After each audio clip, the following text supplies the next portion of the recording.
Vamos a comenzar a hablar del tema de hoy porque, como les digo, hay tela por donde cortar.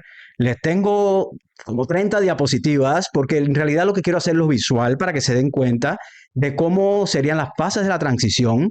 El minuto cero, cuando se derrumba ya definitivamente esa dictadura asquerosa que ha sometido a la esclavitud a Cuba por 67 largos años, larguísimos años. El día cero llega, ¿qué hacer? ¿Qué va a pasar ese día? Hay mucho caos.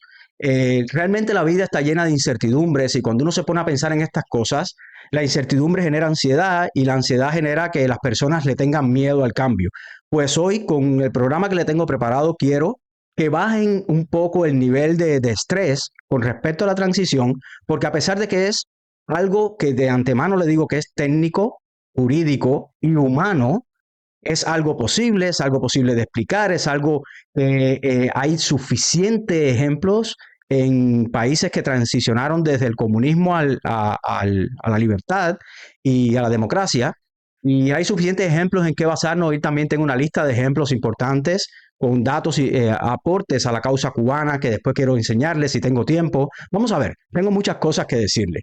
Entonces, mi objetivo es que cuando se termine el programa de hoy, puedan decir, ¿sabes qué? Entiendo perfectamente, tiene sentido lo que me acaba de explicar René y por lo tanto para mí es posible el cambio. Yo apruebo el cambio, estoy más seguro tanto dentro como fuera de Cuba, porque este mensaje no es solamente para los que estamos fuera, sino para los que están dentro, que miran con incertidumbre, con esto que les comentaba, con la ansiedad de no saber qué va a pasar, miran el cambio. Y quiero que confíen en que si yo puedo hacer esto desde mis medios y recursos limitados, ¿qué no puede hacer una Cuba libre con un equipo de personas capaces, superiores a mi inteligencia, para llevar a cabo esa transición? Lo primero es desmitificar qué es una transición, desmontar caricaturas, que no es, la transición no es ideológica, la transición tiene una gran carga técnica, jurídica y humana. Espero que se queden con estas tres cosas porque hay muchos actores, por decirlo de alguna forma, personajes de las redes que se piensan que es el machete y que vamos a romper todo lo que hay y que vamos... No debería ser así, puede pasar cualquier cosa. De antemano les digo que lo mío solamente es un aporte. Yo no sé lo que va a pasar, no tengo una bola mágica, pero ojalá con los recursos que tenemos, con la información que ya tiene la oposición, que tiene la oposición dentro, fuera de Cuba y además con el apoyo de los norteamericanos, que recuerden que tenemos una ley ya escrita en los Estados Unidos que apoya esta transición, ayuda en muchas cuestiones, sobre todo en la ayuda económica, de eso vamos a hablar más adelante. Pues vamos a comenzar con las fases de la transición. Lo primero a tener en cuenta es la antesala. En el momento cero, las horas, los primeros días. ¿Cuál es el objetivo principal? Evitar el vacío del poder. Quiero decir algo antes de comenzar en esta parte, que hay tres posibles circunstancias. Una, que sea interno, como pasó en la Unión Soviética, que vamos a ver más adelante. La antigua Unión Soviética, ahora Rusia. Que sea interno, que interno se decidan ellos hacerlo, que eso es imposible prácticamente, porque sabemos que el régimen es atroz, que están realmente embarrados de crímenes de lesa humanidad que no van a prescribir y de antemano los vamos a buscar donde estén y por lo tanto esa es una opción muy poco probable. La segunda opción es que sea con una intervención militar norteamericana, que es probable, en el sentido de que nos extraigan a esta pandilla de delincuentes y que lo saquen del país y ahí viene entonces el periodo de transición, que lo hagan con algún funcionario de ellos al estilo venezolano, como pasa con Delcy Rodríguez.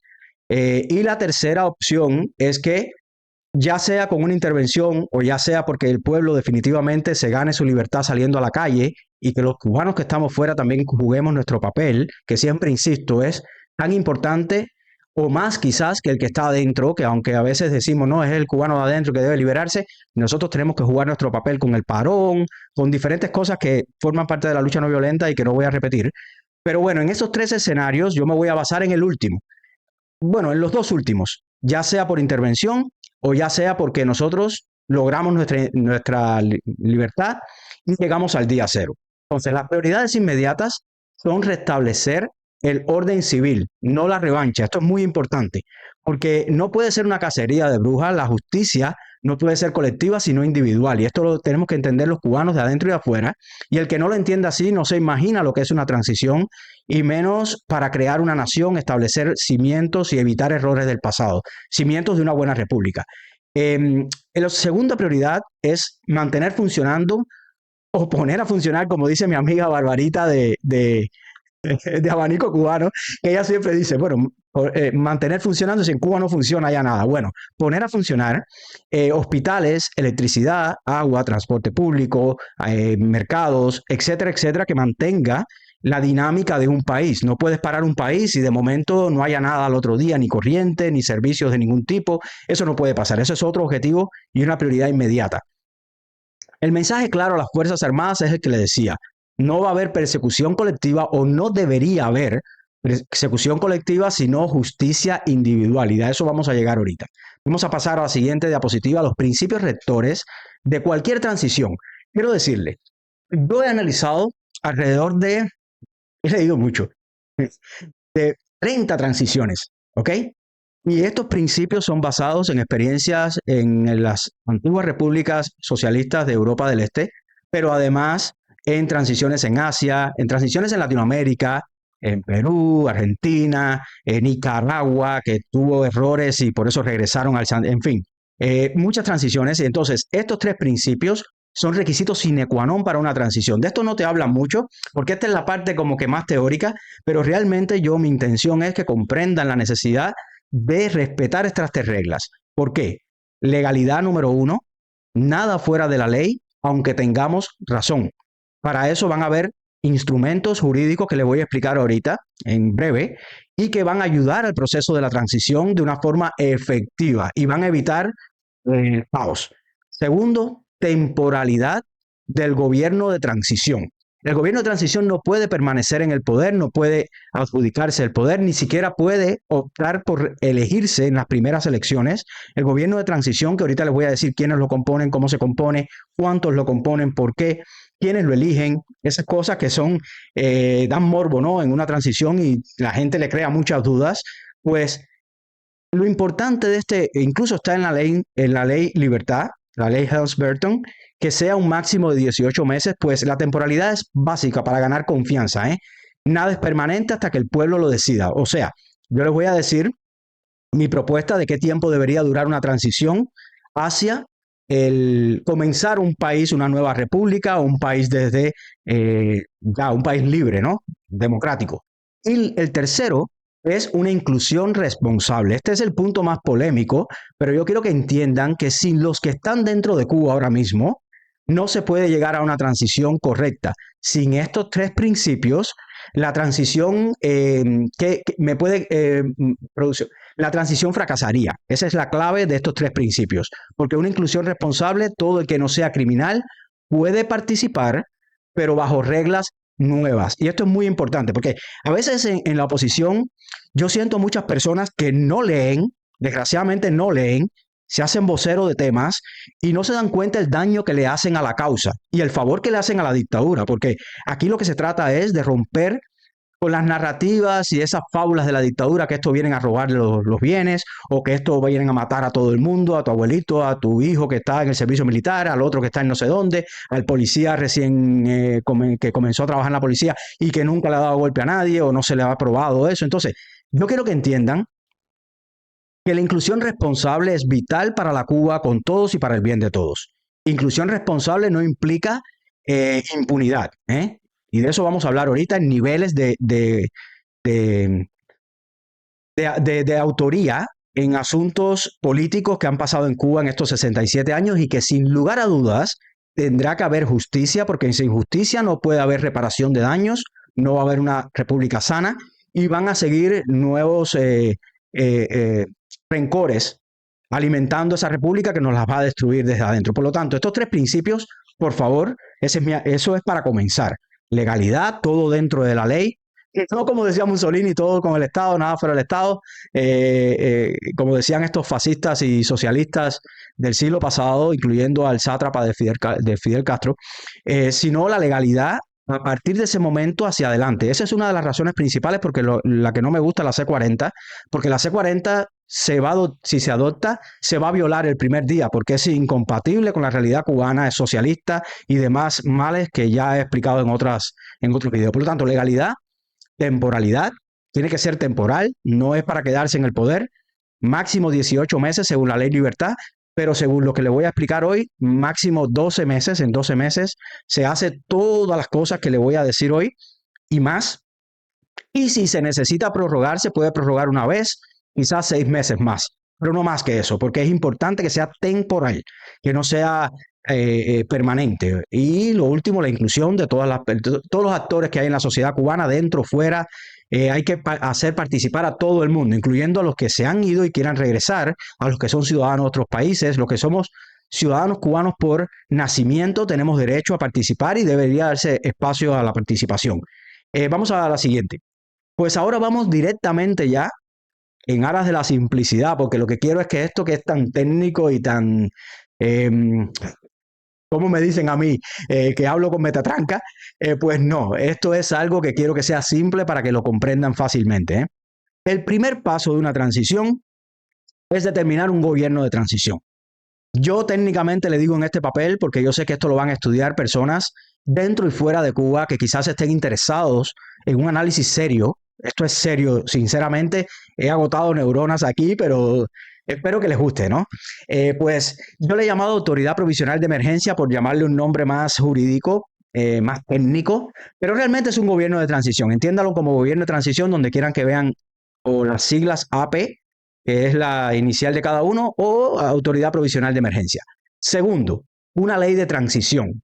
Eso es muy importante porque establece las reglas del juego, cómo van a ser, la temporalidad, todo esto que les he dicho.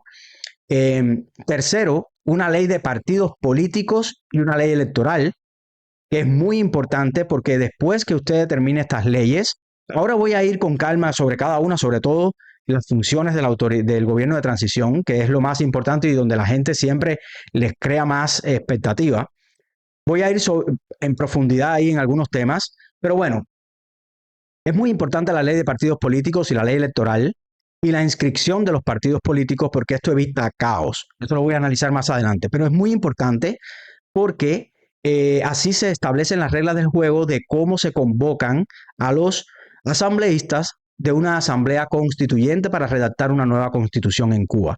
Lo he dicho muchas veces, las constituciones anteriores en Cuba no deberían ser usadas, no son necesarias, ni siquiera comparto del todo las ideas del profesor Santiago Alpizar. Excelente entrevista dio en Abanico Cubano. Les recomiendo a los que no la han visto que la vean, porque expresó muchas ideas. Él tiene mucha claridad jurídica. Es alguien que está muy preparado, ejerce en Estados Unidos, en España, ejerció en Cuba, según dijo, derecho penal. Es decir, yo hice derecho penal, sé cómo se sufre el derecho penal en Cuba, yo era abogado defensor también. En fin, es una persona muy preparada, pero él dice que se deberían usar las leyes actuales. Yo no coincido en esa parte, por lo tanto, una ley de transición sería un punto de partida, que además lo tuvimos, como le he dicho, en la historia de Cuba durante la primera intervención norteamericana en 1898, donde una serie de leyes militares, que yo las tengo, prácticamente todas, establecen cómo iba a ser el orden, cómo iba a ser que se convocó a las elecciones de los asambleas, de los constituyentes de la Constitución de 1901, las elecciones donde gana Estrada Palma, en fin. Eso ya se hizo, se puede tomar algo, una referencia de ahí, o se puede hacer desde cero, que es muy fácil. Es decir, se puede hacer. Elecciones para constituyentes es muy importante porque eso se eligen de acuerdo a la población que hay en Cuba, se hace una especie de censo y esto se elige en un plazo de 6 meses para tener una nueva constitución. Una vez que se adopta la nueva constitución, con esta nueva constitución se constituyen los poderes, pues se convoca una elección general y en esa elección general ya se elige lo que es el ejecutivo, poder ejecutivo, el presidente, vicepresidente, como sea la fórmula que empleen, se elige el poder judicial, legislativo, que es el más importante, si va a ser bicameral o si va a ser una sola cámara, es decir, bicameral, Senado y Cámara de Representantes, o sea, como es en Estados Unidos o como fue en Cuba durante el periodo de la Segunda República o de la República de 1902, o si va a ser una sola cámara, no sé, como sea, es aquí donde se establece, donde se eligen quienes van a formar parte de estos cuerpos y por supuesto el Poder Judicial. Una vez que se hagan las elecciones generales, ahí se acaba la transición. Este es el periodo de transición, no debe durar más de 18 meses. Realmente yo calculo que en 12 meses se puede hacer, según mis averiguaciones de lo que ha pasado en otros países, de las cosas que se pueden agilizar, hay muchas cosas que están avanzadas, hay muchas personas que han trabajado estos temas. Pues vamos a la siguiente diapositiva. Aquí vemos como un diagrama, ¿no? Quise hacerlo para hacerlo más didáctico. Déjenme tomar té de las fases de la transición. Estas 6 fases, o sea, lo que le acabo de decir, disculpen, estas 6 fases, y debajo de la autoridad provisional de emergencia, que sería el gobierno de transición, las 4 principales funciones que debe acometer de inmediato esta autoridad provisional de emergencia.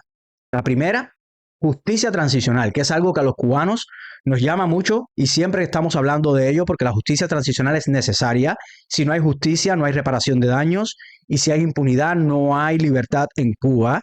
Los que han cometido delitos de lesa humanidad que no prescriben, esto significa que no caducan, que siempre se pueden perseguir aunque se metan donde se metan. Por eso los nazis los buscan y todavía lo están cazando como las ratas que fueron. A los comunistas les va a pasar igual en Cuba, porque las cosas que han hecho en Cuba las tienen que pagar con justicia, no con venganza, pero las tienen que pagar. Por lo tanto, justicia transicional.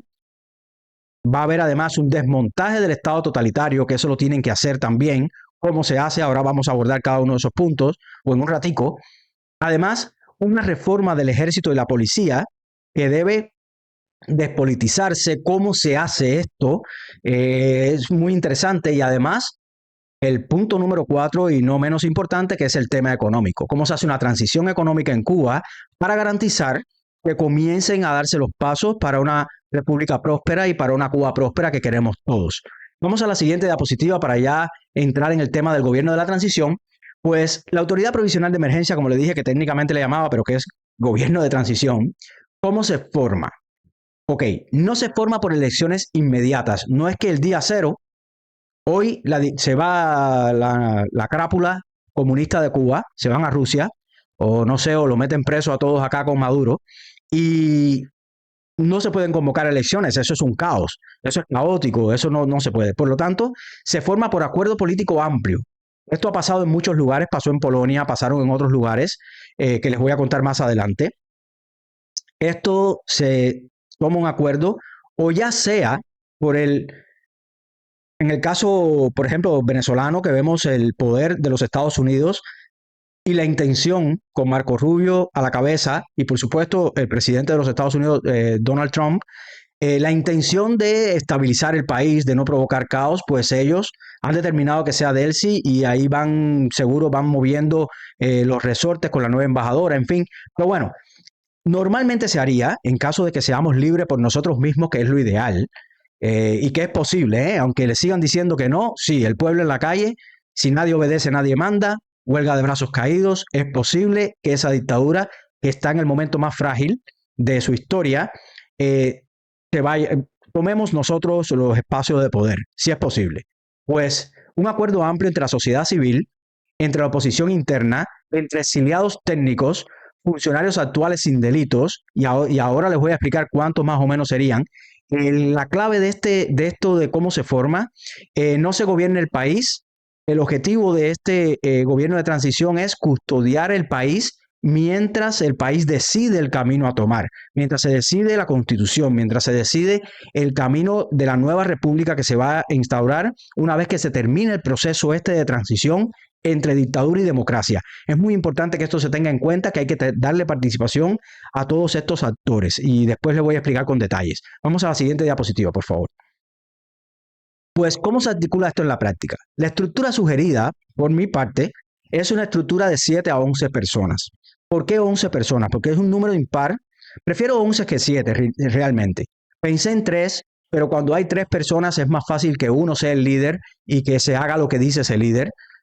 Cuando hay 11 personas es más difícil que haya acuerdos por detrás de la cortina, como decimos los cubanos, en determinadas decisiones importantes que hay que tomar. Por lo tanto, 11 hace mucho más amplio, mucho más, digamos, diverso el conjunto de personas que van a formar parte de este cuerpo de transición o de este gobierno de transición. Mi recomendación serían 3 o 4. Debería ser 4 ahí lo que diga la imagen, pero bueno, de 3 a 4 tecnócratas internos, que ahora les voy a decir quiénes son. Un tecnócrata no es más que un funcionario que conoce técnicamente de su rama. Y esto es muy importante, porque esos que dicen, no, en el caso mío, que yo me río, porque eso es parte de la fauna cubana, ¿no? No, que te graduaste en Cuba, que tú, ¿cómo vas a hablar si tú estudiaste ahí en las de eso del castrismo y no sé cuánto? No, no, en Cuba muchas personas se han graduado o nos hemos graduado y no somos comunistas, no somos socialistas, no tenemos nada que ver con los crímenes de esa dictadura. Somos personas que nacimos en Cuba durante esta maldita dictadura por fatalismo geográfico, no nacimos en otro lugar, somos de padres o de abuelos o de familiares comunistas que nos dijeron que eso era bueno, intentamos hacerlo bien, nos dimos cuenta una vez que comenzamos a trabajar que eso no servía, o mucho antes, como en mi caso, que eso no servía y simplemente nos graduamos, pero no formamos parte ni de lejos de esa organización criminal que es el socialismo. No lo hacemos, nunca lo hemos sido y por lo tanto es necesario que se entienda que solamente alguien que trabaja ahora mismo dentro de el acueducto de Santiago de Cuba puede saber exactamente cómo ayudar a mejorar el asunto y desmantelar las organizaciones represivas que hay ahí, pero sobre todo mantenerlo funcionando. Solamente alguien que conozca de las interioridades de la energía, qué sé yo, agricultura, determinados sectores que hacen falta, personas que no estén comprometidas con el régimen, que no tengan las manos manchadas de sangre, pero va a hacer falta su colaboración, porque además es la Cuba de todos, ¿eh? No es la Cuba nuestra solamente, que a veces a muchas personas se le olvida en su pasión, por no decir otras cosas, en su pasión se le olvida que es la Cuba de todos, no es la Cuba que vamos a gobernar o que vamos a dirigir desde afuera, ni con organizaciones desde afuera, ni con ideas nuestras, sino con las ideas también del que está dentro, que hay que darle la oportunidad de equivocarse, de hacerlo malo, hacerlo bien, pero hacerlo entre todos y aprender entre todos. Esto es muy importante, ¿eh? Porque a veces, y aquí hago una pausa breve, a veces no nos damos cuenta que el ser humano, todos los seres humanos somos capaces de lo peor y de lo mejor y de lo peor. Depende de nuestras circunstancias. Yo conozco lo mismo personas que pueden ser asesinos, a personas que pueden ser de verdad muy nobles y altruistas y ser filantrópicas, ayudar a las personas, a los pobres, etcétera. Entonces todo depende de las circunstancias. Cualquier ser humano que tenga brazos, piernas, puede ser capaz del amor o del odio. Todo depende de si creamos las circunstancias adecuadas, podemos reconstruir una nación donde incluyamos a todos, porque es imposible paralizar todos los hospitales y votar a todos los médicos que hay en Cuba para traer médicos no sé, de Marte, o votar a todos los profesores que aunque han adoctrinado, muchos de ellos se han despertado, pero han seguido ahí en esa inercia que impone el socialismo por miedo, por los factores que sean, por malas personas, porque hay de todo, por lo que sea, pero si están dispuestos a colaborar en una Cuba libre, ellos también van a tener participación siempre y cuando, insisto, no tengan en su mochila delitos de lesa humanidad de los diferentes que han habido en Cuba de todo tipo y sabemos los nombres, están anotados los jueces, fiscales, los policías que cometieron, en fin, todas las cuestiones. Vamos a seguir para seguir en el tema, porque sé que hay bastante contenido y espero que al final me hagan todas las preguntas que quieran, ¿eh?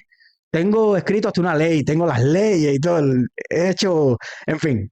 Esto me emociona, ¿eh? Porque me gusta mucho comunicar estas cosas que están en la nebulosa. Yo no encontré en internet nada que tenga que ver con la transición de Cuba con claridad. Todo el mundo te dice, tengo un plan, pero suena eso como Martin Luther, I have a dream, pero ni idea.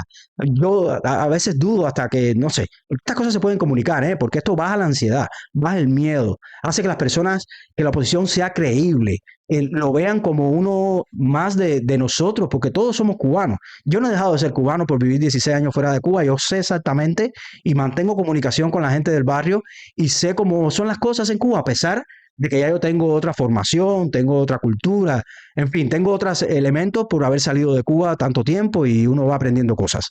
Pues seguimos. Además de estos 3 o 4 tecnócratas, yo diría 4, porque son muchos sectores y hay muchas cosas que mantener funcionando o poner a funcionar, como diría Barbarita. Un saludo a todos los que van llegando en el chat, no quiero detenerme, no me pongas comentarios, por favor, producción, para no perder el hilo. Además de estos 2 o 3, preferiblemente 3 opositores cívicos internos.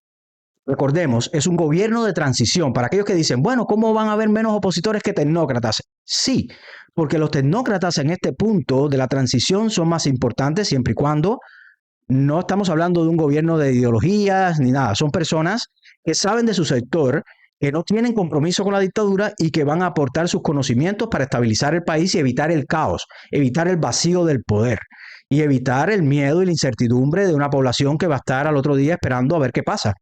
Pues 2 o 3 opositores cívicos que les voy a explicar ahorita más o menos cómo pueden elegirse y que ellos van a representar esa parte de experiencia de la lucha contra la dictadura, experiencia de las cosas que han aprendido durante esta lucha activa, que además deben ser opositores de lucha no violenta, en mi opinión, porque alguien que... Por eso la violencia es tan contraproducente para el tema de una libertad en Cuba, por muchas razones y una de ellas es esta. En este gobierno de transición, es importante que la venganza no forme parte, sino la justicia y sobre todo los pasos claros en la ley, la comunicación con el pueblo para que el pueblo sienta seguridad de lo que está pasando y es posible. Todo esto es muy fácil de lograr, ¿no? Además de estos 2 representantes militares institucionales, estamos hablando de mandos medios, bajos, incluso altos, que no tengan compromiso con los atropellos de esa dictadura. Los hay y son necesarios. ¿Por qué? Porque sin representantes militares hay un vacío en el poder, en la parte militar que es tendente a una guerra civil. Y no necesitamos eso. Necesitamos personas que controlen el aparato militar, conozcan la nomenclatura, conozcan exactamente cómo está estructurado ese leviatán que ha construido el Estado socialista en Cuba y que ayuden a desmantelarlo y ayuden además a mantenerlo bajo control, desmilitarizar alguna de eso, desintegrar otras organizaciones, sobre todo la de represión, como está pasando ahora en Venezuela con el helicoide, pero también va a pasar con el DTI o con el departamento este del G2, la seguridad del Estado, en fin, todas esas cosas necesitan internos que sean capaces de mantener todo bajo control y por eso es importante incluirlos en el gobierno de transición. Los que crean que no van a contar con ellos no saben de lo que están hablando. Se lo digo así sinceramente.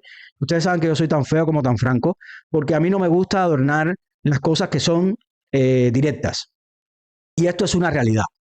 Y por último, de 1 a 2, no sé la suma por dónde va, máximo 11 personas, pero de 1 a 2 asesores del exilio, sin poder ejecutivo. Es importante que se entienda que desde el exilio estamos para apoyar, para informar o para otros aspectos, pero no para tener el poder ejecutivo sobre el futuro de Cuba. Y eso, aunque muchos les derrumbe el castillo de naipes, yo sé que hay muchas personas que no lo entienden así, quiero ser muy objetivo en estas cosas, porque el cubano tiene que entender que es dueño de su destino, que nosotros nadie le va a imponer nada, vamos a guiar y vamos a hacer todo, de tener toda la fe en que Cuba va a construir algo bien y que sobre todo se va a desmontar el aparato totalitario porque son estas personas las que van a tomar colegiadamente las decisiones principales por 18 meses. Estas personas es muy importante que entiendan, no pueden participar en el gobierno inmediato que vendrá en la República. Son personas que van a ir ahí temporalmente. Vamos a poner nombres, digamos, Rosa María es una de estos asesores del exilio porque tiene network o porque tiene conocimiento a plano internacional, cierta protagonismo, no sé, cierto, conoce muchas personas y Rosa forma parte. Pues Rosa no puede ir en la boleta de las elecciones que se hagan después de la constituyente y después de la nueva constitución y cuando se convoquen elecciones generales. Porque esto garantiza que usted no se prepare usted mismo lo que viene después. Y otros factores, ¿no?, que estarían en la ley de transición, que no quiero ser muy técnico, como por ejemplo familiares, socios de negocio no pueden estar ahí porque lo que se evita es tener un frente único. O sea, debe ser algo colegiado, donde todos participen y la presidencia, como digo ahí en la clave, sea rotativa o colegiada. Es decir, que no haya... Es una especie... Es que no quiero poner ese ejemplo porque muchos me van a malinterpretar, pero es una especie de pentarquía, como hubo en la República después de Machado de estos golpistas, pero no quiero que me malinterprete porque pentarquía no es, porque sería de 5, y mucho menos semejante a aquella que fueron todos traidores a la patria y traidores al proceso de la República y destrozaron la República para siempre, porque de ahí es el inicio del caos total, destruyeron la Constitución y ustedes saben todo lo que opino de esa generación de cubanos que con defectos o con virtudes, con conocimiento, buena fe, porque yo no quito que haya buena fe, incluso hubiera existido buena fe entre ellos, pero la realidad es que el resultado fue fatal y perdimos la república gracias a ellos, gracias a toda la influencia socialista que había en esa generación. Pues sigamos al siguiente diapositiva. ¿Cómo se legitima un gobierno de transición ante el pueblo? Pues hay 3 actos inmediatos que deben acometer estas personas y estamos hablando del día 1. Todo esto pasa, la mayoría de estas cuestiones. Primero, un mensaje conjunto a la nación de estas personas, un mensaje breve, sin ideología, es muy importante, porque se trata de unir y que todas las personas sepan que de momento lo que se está logrando es la transición hacia un gobierno ya establecido, legítimo y que va a tomar las principales decisiones. Segundo, o tercero, con fechas claras. El término es muy importante para garantizar que las personas estén seguros, ¿no? de lo que es la transición que se está llevando a cabo y que no parezca que se van a perpetuar en el poder como hacen los dictadores, como hizo Fidel Castro, por ejemplo. Luego, un decreto de límites. En ese decreto puede ser un decreto o la ley de transición. Yo le puse decreto acá, pero puede ser cualquier instrumento jurídico. Puede ser un decreto ley, una ley de transición o incluso una resolución que son ya más administrativos. Pero, en fin, un instrumento jurídico que establezca la duración máxima, la prohibición de la reelección. Esto es muy importante. Los que formen parte de este gobierno de transición renuncian de manera tácita a la posibilidad de participar como sujetos pasivos en las elecciones siguientes. Y ni siquiera las constituyentes, ¿eh? Estas personas que van a formar parte de esto no deberían participar, porque además creo que hasta la ley Helms-Burton habla de este tema. Y deben tener una agenda específica. Debemos tener supervisión internacional. Yo no soy muy amante a la OEA, ni a la ONU, ni a la Unión Europea, pero pueden mandar sus observadores, pero sí a los Estados Unidos. Me interesaría mucho que los Estados Unidos participara por razones obvias. Estados Unidos además es un aliado muy importante que deberíamos tener y que nos va a acompañar seguro porque además tiene una ley nacional, la ley Helms-Burton, que garantiza ya cómo va a ser la ayuda, a quién se le va a entregar la ayuda, cómo van a llevar este tema. Pues, y por último, a todo Occidente. Estamos pensando en Argentina con Milei, Bukele, en El Salvador, que seguro que van a estar dispuestos a ayudar a Cuba con sus experiencias. Argentina con por supuesto, la reforma enorme que está haciendo Milei y su grupo de ministros, económica, etcétera, para salir del caos este socialista que también ellos les invadió, y el tema de la seguridad con Bukele y que muchos países más que pueden ayudar en este tema. Pues sigamos a la siguiente diapositiva. ¿Quiénes no deben formarla? Veo que aquí hay un super chat, muchas gracias. Creo que es Roger, mi hermano de Las Vegas. Por favor, confírmalo, pero no sé exactamente porque ahora como YouTube cambió el handle, no veo quién es la persona, veo @fulano, pero no se entiende. Yo me imagino que es Roger. Gracias por el super chat, mi hermano. Pronto va a sacar su canal también. Un abrazo grande, un triple abrazo fraternal, mi hermano.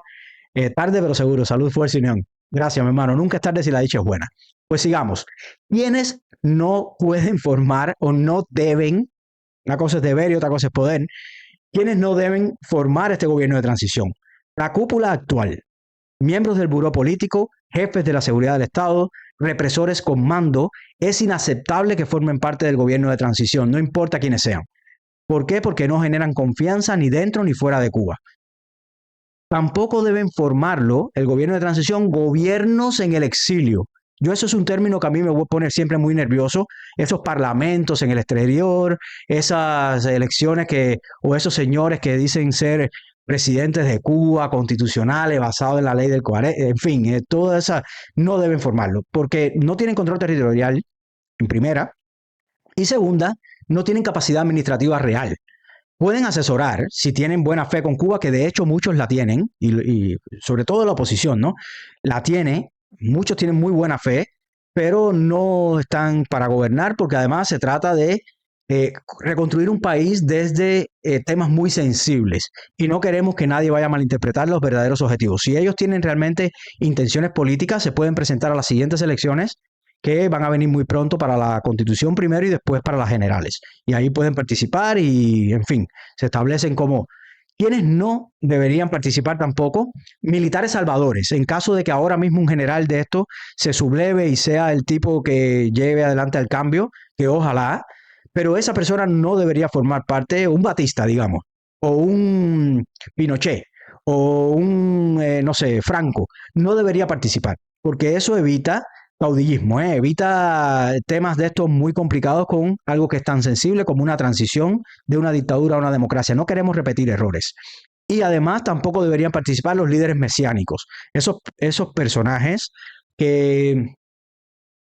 Quiero ser muy delicado en esto porque eh, eh, no quiero molestar a personas ni la susceptibilidad de nadie, pero no quiero que me malinterpreten. Líderes mesiánicos, esos que piensan que ellos, como lo pensó Lenin, o como lo pensó Castro, o como lo pensó Ramón Grau San Martín, o como lo pensaron X, Y o Z, que creen que con ellos todo y sin ellos nada, no deberían participar. Porque esto no es eh, un gobierno que debería ser monolítico, sino debería ser con la participación de todas las opiniones, porque es lo mejor para Cuba en este periodo tan corto de transición.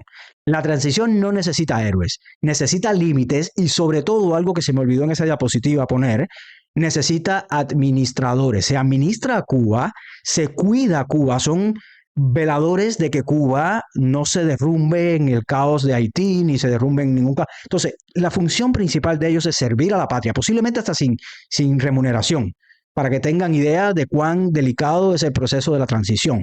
Porque la realidad es que el que vaya allí buscando de una sociedad que sin dinero, ganar algo va a ser muy complicado porque a lo mejor no hay ni fondos para pagarle. Entonces, se necesita personas capaces para administrar hasta que se le entregue el poder a los poderes constituidos por la Constitución y entonces ya venga un gobierno legítimo, porque esta gente no son electos por nadie, son electos por el que toma el poder o por las organizaciones civiles en Cuba, etcétera. Vamos a la siguiente diapositiva, por favor. ¿Quiénes sí pueden participar? La autoridad provisional debe componerse por 4 bloques equilibrados, lo que le explicaba ahorita. Los tecnócratas civiles que ya están en Cuba. Ojo, esto es una pieza clave, aunque poco popular. Hay muchos soñadores que yo oigo a veces en las redes y a mí me da rabia. Paso por varios estados líquidos, sólido y gaseoso, porque realmente yo veo a las personas a veces tomándose atribuciones en temas que no conocen, pero además no es obligado a conocer, pero sí es obligado a ser responsable y estudiar. Todo esto se puede estudiar o preguntarle a alguien que sepa. Pero yo oigo a la gente soñando con cosas raras que a mí me da mucha tristeza, porque no es la Cuba libre que queremos, no es la Cuba de todos y para el bien de todos, es la Cuba de ellos y la que tienen en su mente retorcida a veces por el trauma de haber pasado por esa dictadura, que es comprensible, pero es una república que queremos construir con amor y no con dolor, rencores, odio, cosas, venganza, cosas que nos pueden traer con peores consecuencias en el futuro. Entonces, estos tecnócratas es una pieza muy importante por lo que le decía. Van a ser economistas, ingenieros, médicos, gestores. Imagínense, ¿quién es el que sabe la estructura bancaria que hay en Cuba? ¿Dónde están las cuentas extranjeras? Estas cosas, eso son necesarios siempre y cuando no formen parte de la nomenclatura del régimen. Que de cierta forma tienen complicidad, es cierto, pero es inevitable en un régimen totalitario que lo abarca todo y lo somete todo, porque además estas cosas han pasado en los países socialistas y ahorita voy a hablar de los ejemplos. Médicos gestores, administradores públicos, cuadros técnicos sin historial represivo. Esto es muy importante. Gente que sabe cómo funciona el país. Esa es la clave de este primer grupo, porque son diferentes bloques equilibrados entre ellos para lograr una transición lo más efectiva posible. ¿Por qué es importante incluirlo? Ya lo estuve diciendo ahorita. Mantienen los servicios básicos, conocen la infraestructura y los entresijos de cada uno de estos sectores, que son todos claves y todos, si tú alteras algo mínimo, una economía de un país no se lleva, o un país en la política, la administración no se lleva como se lleva una cuartería, ¿eh? Tienen resortes y asuntos que deben ser tratados con delicadeza porque si no desajustas todo el sistema y es un caos. Y además evitan el colapso. La clave de este punto, de quienes sí participan, es que no son legitimadores del régimen, son gestores si me puede quitar ahí gestores de emergencia, es decir, temporales y de emergencia. Vamos a la siguiente diapositiva, por favor. La siguiente, ahí está. quienes forman parte de la oposición interna no violenta. Estos tienen legitimidad moral, son activistas reconocidos que estén en Cuba, incluso algunos que han salido recientemente, como el caso de José Daniel, que prácticamente está fuera, pero se conoce que salió de Cuba, puede ser, puede formar parte, o el caso de otros ejemplos de opositores, qué sé yo, Angélica Garrido, gente que han salido hace poco, esté de acuerdo o no con alguna de las cosas que dicen. La semana que viene voy a hablar de la oposición en Cuba, o de la oposición cubana, pero forman parte de estos activistas reconocidos, líderes cívicos, presos políticos liberados, Andy García, Alexandre Fábregas, no sé, cualquiera que se elija entre estos jóvenes que aunque no tengan experiencia administrativa o experiencia política de nada, pero no es importante en este caso porque van a aportar esa legitimidad moral del que se opuso a la dictadura y que fue a formar parte del gobierno de transición. Muy importante es que no haya llamados a venganza, porque esto evita el caos. Es muy importante, ¿eh? La justicia no puede ser colectiva. Todos los que forman parte del PSC los vamos a... No.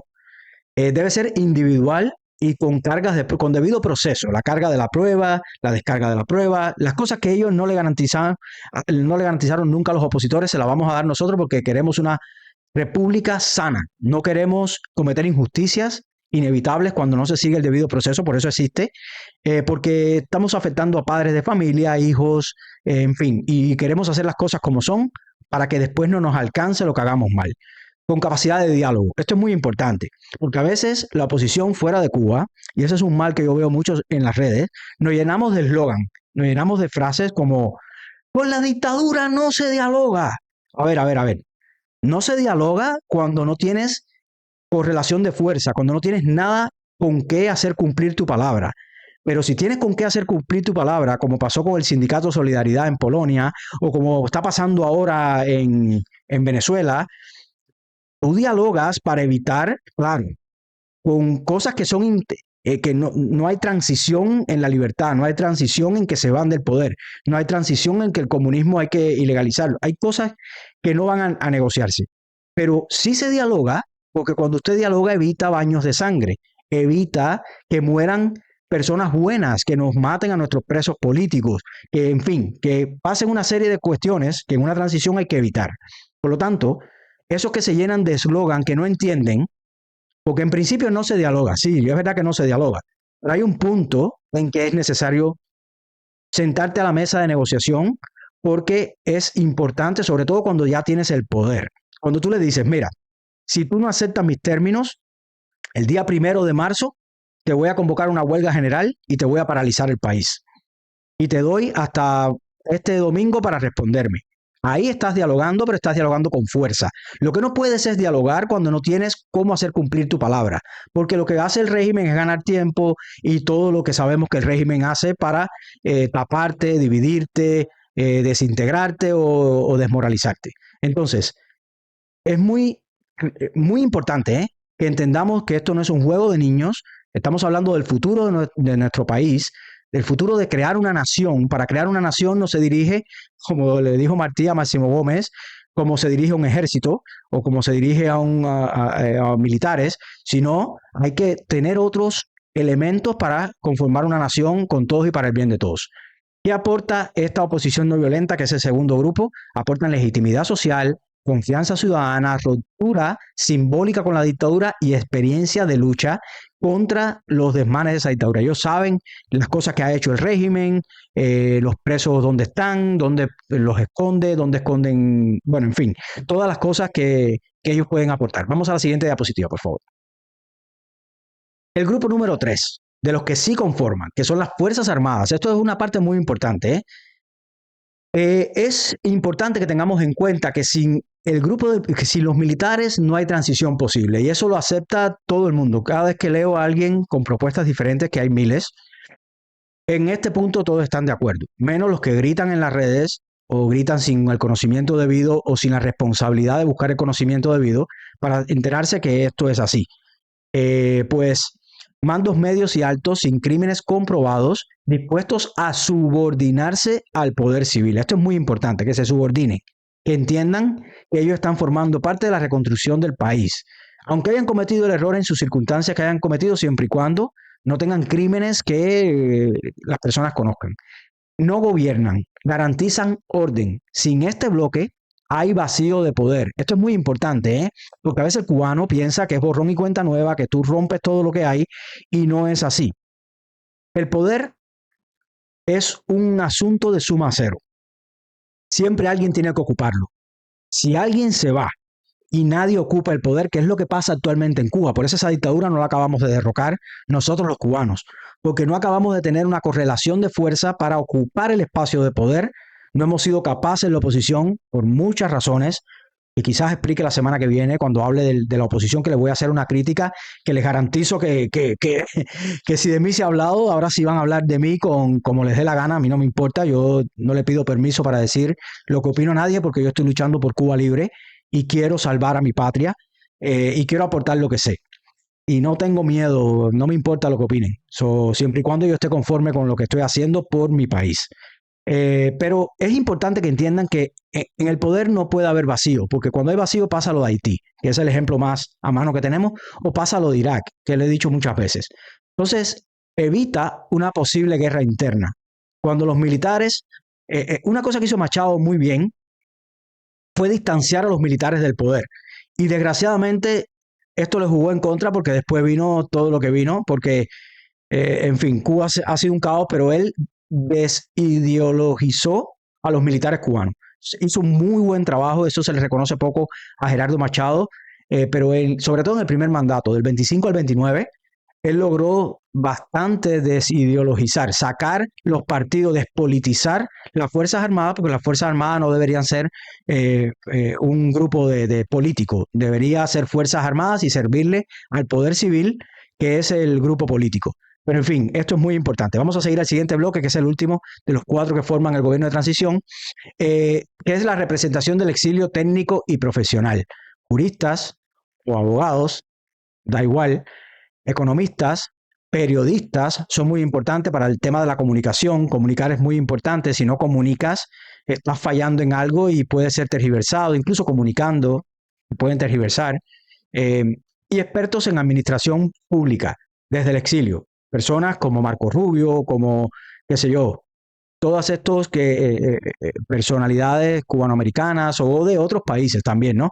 Que tienen cierta experiencia en administración pública, van a participar, pueden participar en este grupo de representación técnico profesional del exilio. El rol es asesoría, apoyo internacional, puente financiero y diplomático. La clave, no deben ser mayoría, por eso yo decía que eran de 2 a 3 miembros. No debe haber control directo, sí participación visible y sin agenda revanchista. Esto es muy importante, porque el cubano tiene que entender que vamos a formar entre todos una nación y que no es el momento, que no va a haber venganza, lo que va a haber es justicia. El que quiera venganza va a estar contra la ley, porque la venganza no es la forma correcta de llevar a las personas a el concepto de justicia adulpiano, que es dar a cada cual lo que a cada uno le toca. Vamos a seguir, por favor. Pues, ¿qué no puede hacer el gobierno de transición? No puede cambiar el modelo definitivo del país, es transición, no puede perpetuarse en el poder, no me importa quiénes lo compongan, si se perpetúa en el poder, va a repetir cuestiones y buscan la fórmula de estos 11 miembros de decir, bueno, es que nos cuesta mucho trabajo, necesitamos más tiempo, 2 años más. No, eso ya rompería con el gobierno de transición y con las leyes que se establezcan previamente, por eso es tan importante. ¿Qué sí puede hacer el gobierno de transición? Restablecer libertades básicas, libertad de expresión, en fin, ahorita creo que lo voy a poner más adelante. Convocar elecciones, esto es muy importante. Preparar el marco constitucional mínimo, las leyes que le decía, y supervisar reformas urgentes necesarias para echar a andar el país. Sigamos. Error a evitar, disolver todo el aparato estatal. Esos que piensan que es borrón y cuenta nueva, que llegamos a Cuba y al otro día votas a todo el mundo y pones a nuevos... Eso es un desastre. Eso pasó ya en Irak y además Estados Unidos ha aprendido de eso y la humanidad ha aprendido de eso. Cuando usted hace eso, que fue lo que pasó en Haití, en Haití mataron a todos los funcionarios, los negros esclavos, cuando se dio después de la Revolución Francesa, en fin, toda la historia, y vino todo el caos que ha decantado a lo que hay hoy en Haití. Por lo tanto, como pasó en Irak, no se debe destruir todo el aparato estatal. Se debe comenzar a desintegrar desde adentro, como están haciendo con Delcy. Yo escuché esta semana o la semana pasada a Marco Rubio hablar de este tema y hablar del tema Irak, porque eso demuestra que ellos lo tienen bien clarito, porque lo han estudiado y analizado mucho, y hablaba de este tema, que no se debe desmantelar completamente en una transición ningún Estado, porque eso provoca caos. Tampoco se debe humillar públicamente a militares o funcionarios sin el debido proceso. Esto es muy importante, porque yo sé que hay mucho dolor, yo sé que es un tema muy sensible, yo sé que han habido atrocidades en Cuba, lo sé, pero calma, que el que espera lo mucho espera lo poco. Va a haber justicia. No hay posibilidad de libertad sin justicia porque los delitos de lesa humanidad no prescriben. No importa dónde se metan, no importa si se van a Rusia, no importa si se van a Marte. Al final los vamos a llegar a ellos y si no, también les digo una cosa, la vida va a ser su carpintero, porque por mucho que digan que Fidel Castro murió en su cama, Fidel Castro murió siendo testigo del desastre que había hecho de Cuba y destruyendo una nación que pudo haber construido el delincuente ese. Y seguro que él hasta el final tuvo su castigo de ver el desastre que ha provocado, como lo tiene Raúl Castro y como lo tienen todos estos sinvergüenza. Miren cómo salió el aura blanca cubana de Canel, que es igualito un aura. No han visto la figura de Canel, que ha bajado como 40 libras, dice el INBA en una publicación, que pesa menos que la papaya de la diosa. Pues funciones prácticas inmediatas que debe acometer el gobierno de transición. Declarar continuidad de los servicios básicos, lo he dicho, esto de los hospitales, las empresas, no debe parar. Mensaje claro a las Fuerzas Armadas y Policía, quien mantenga el orden y no reprima, permanece en funciones. O sea, policías, miembros de las Fuerzas Armadas, que mantengan el orden y se subordinen al poder civil, se mantiene momentáneamente en funciones o quizás en una transición. Hay que ver el nivel de autoría que tenga en delitos. Bueno, si ha cometido algún delito, no, pero si está exento, como hay tantos en Cuba que todos conocemos, estas personas van a recibir este mensaje bien claro. La clave es no improvisar. Ese comunicado que se va a presentar a la opinión pública el mismo día debe estar escrito con antelación antes de la caída.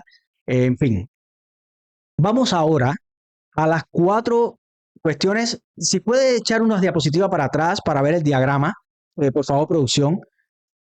Si me lo puede poner el diagrama. Ok, aquí ven el diagrama.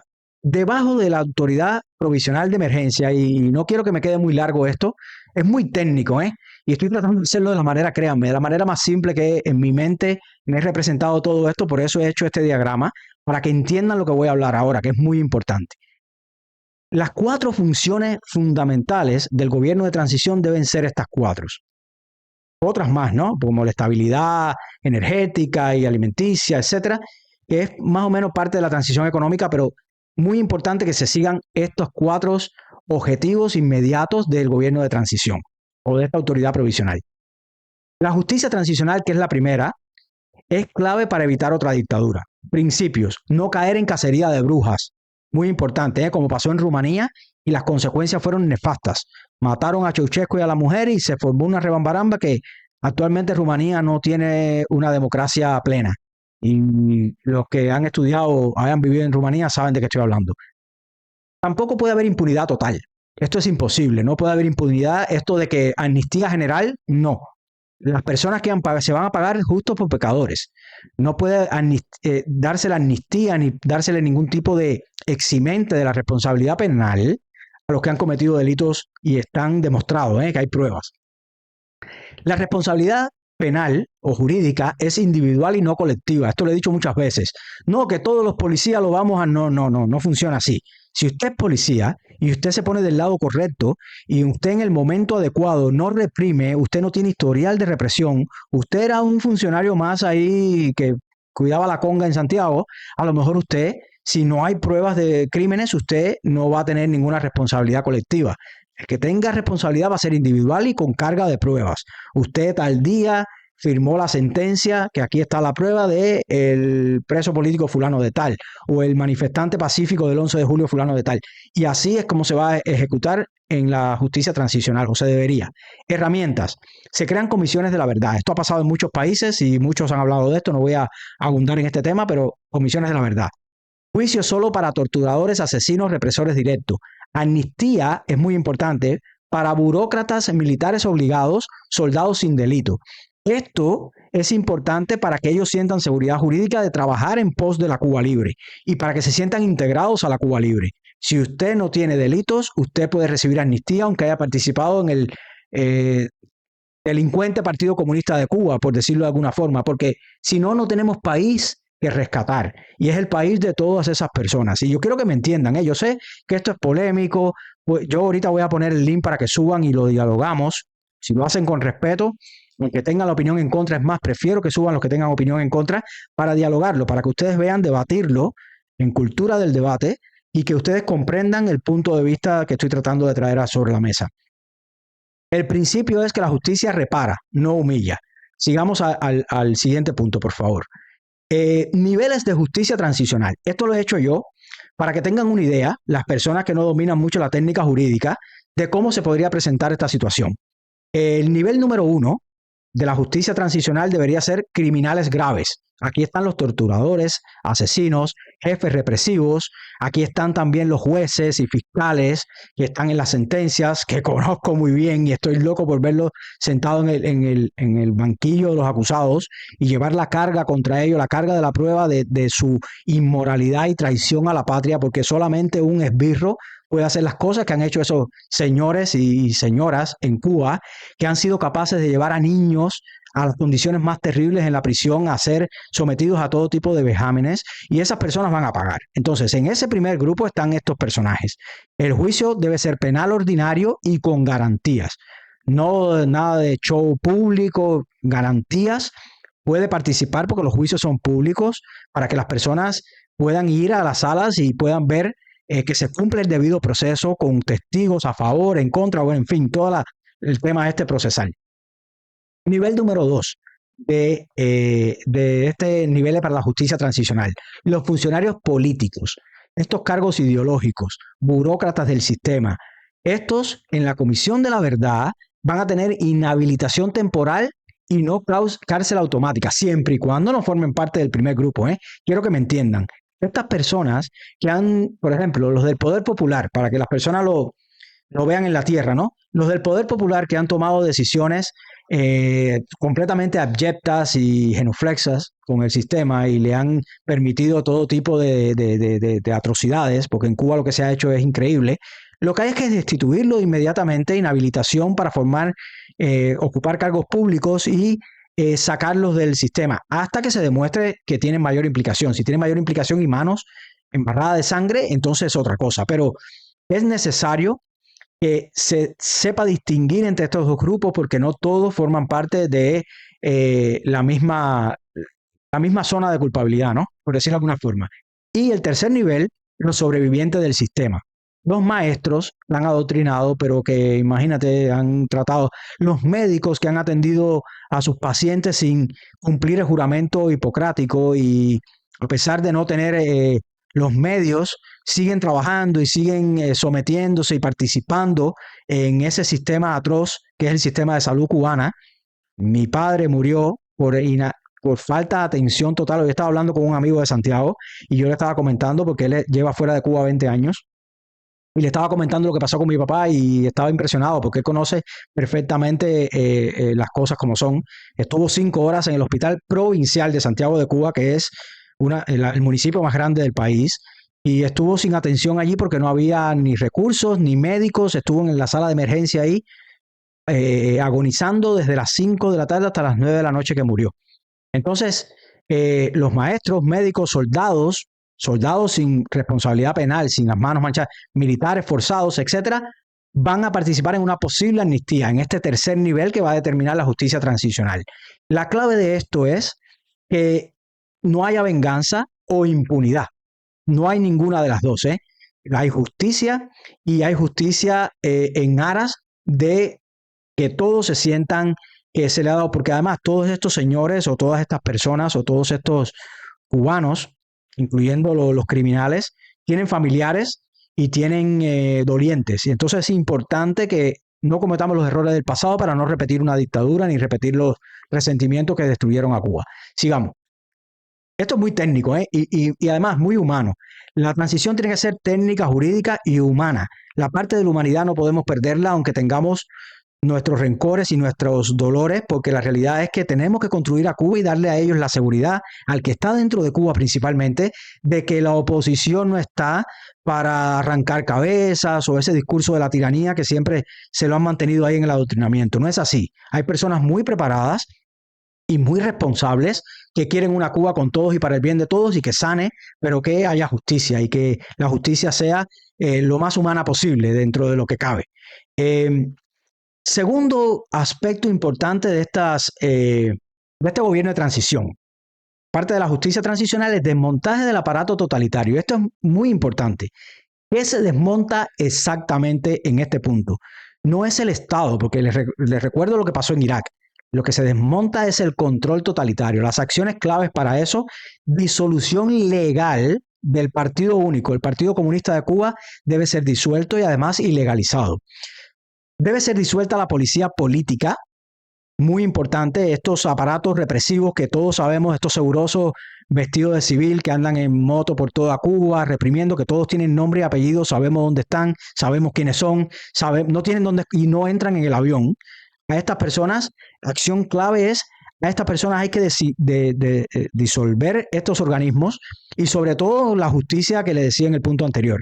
Organizaciones de vigilancia ideológica, se deben desintegrar inmediatamente los CDR, todas esas organizaciones de vigilancia que ha creado la dictadura, porque esos son aparatos del poder y control totalitario. Ese es el objetivo. La apertura de archivos represivos debe ser gradual. Es decir, hay muchas cosas que atender, por eso son 11 miembros del gobierno de transición, pero debe ser gradual, pero debe ser sin prisa, pero sin pausa, porque es necesario que se vea que se está llevando a cabo la justicia transicional. Un punto muy importante que no he abordado aquí, que es de perogrullo, pero es importante decirlo, que el primer paso debe ser liberar inmediatamente a todos nuestros presos políticos, que son nuestros héroes. Ellos deben estar fuera inmediatamente de las prisiones antes de comenzar ni siquiera quizás el primer comunicado de la formación del gobierno de transición.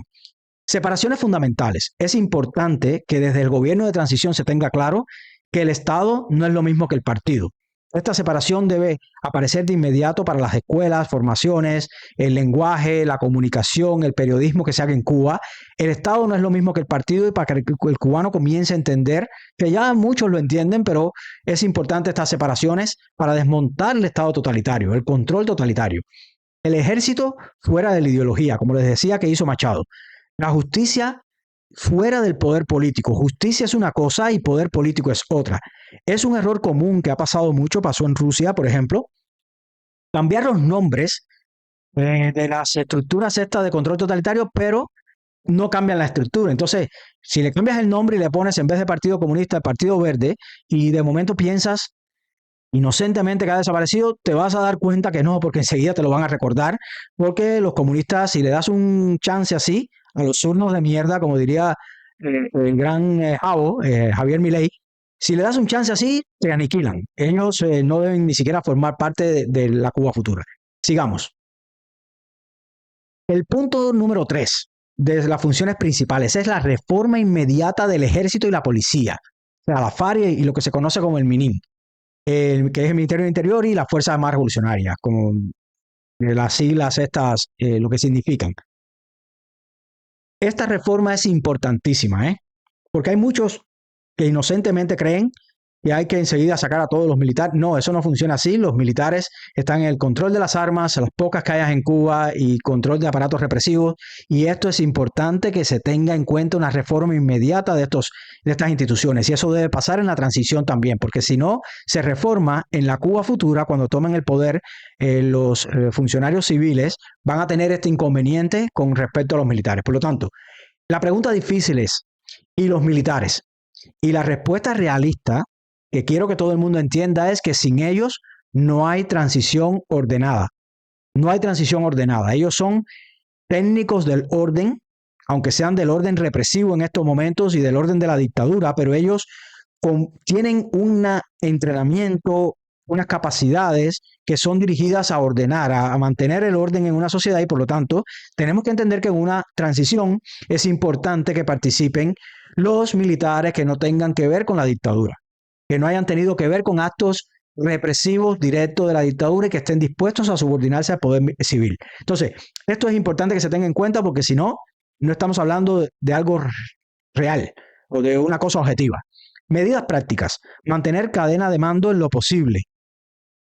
Retiro inmediato de privilegios económicos y empresas militares. Eso hay que desintegrarlo. Nuevo juramento de lealtad a la Constitución y no solamente no a un partido, sino no a una ideología. Porque ahora en todos los juramentos de ellos está el carácter socialista de la patria y toda esa basura que le ha metido la nomenclatura a esta castrista porque eso le garantiza perpetuarse en el poder. Y por lo tanto, esto es muy importante que esto se haga de inmediato y se hace de esta forma. Profesionalización. Es importante un ejército pequeño o desaparecer el ejército. Yo soy de la opinión que no hace falta ejército y eso es otro asunto, que eso es otro melón por abrir, que es un iceberg. Pero algún día, a lo mejor, si tengo tiempo, tengo muchos temas que tocar. Algún día hablo de esto, que no es necesario y cuesta mucho mantener ejércitos y al final sirve de poco. Pero bueno, dedicados a la defensa nacional y no al control interno, y que la policía civil sea bajo autoridad local. ¿Qué significa esto? Los que vivimos en Estados Unidos sabemos que hay una policía estatal muy mínima del estado de donde vivamos, pero que generalmente la policía es de la ciudad donde vivimos. La policía de Nueva York, la policía de Miami, la policía de Doral, la policía de Los Ángeles, la policía de la ciudad. Esto garantiza que sea descentralizado el tema de la policía y como la policía está para el apoyo al ciudadano que obedece la ley, por lo tanto es mejor que sea específica porque además forma parte de los presupuestos locales y otras cosas que hemos aprendido y así descentraliza que la policía en Cuba forme parte de el que controla el poder político y eso es una forma de desmontar el aparato represivo.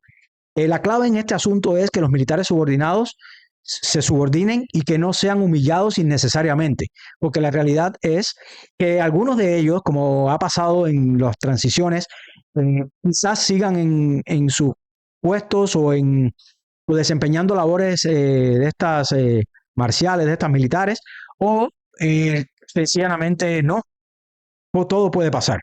Seguimos con la próxima, por favor, que es la última de las 4.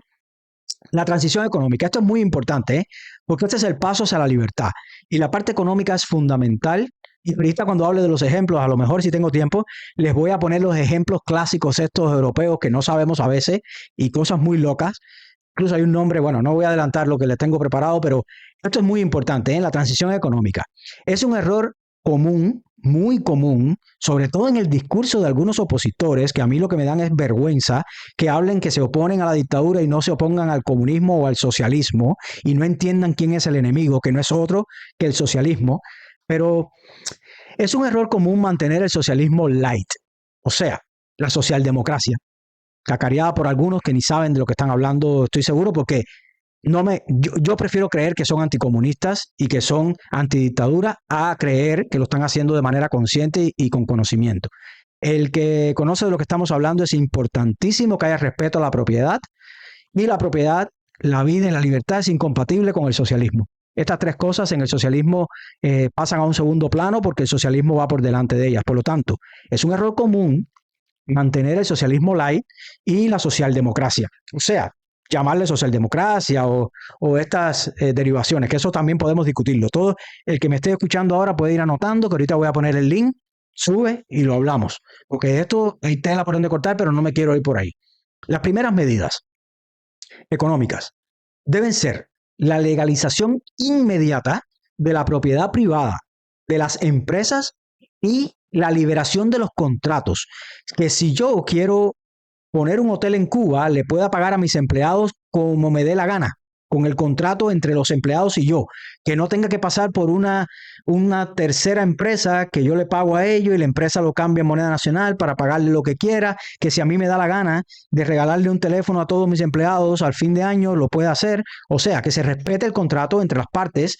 Esto es importantísimo porque esto garantiza la inversión extranjera y garantiza salir inmediatamente del caos y comenzar a echar a andar la economía.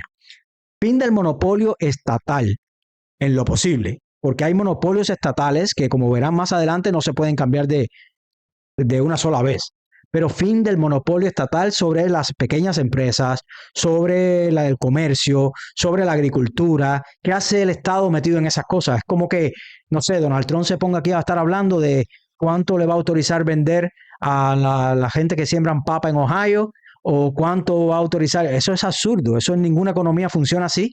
Por lo tanto, tiene que haber un fin del monopolio estatal.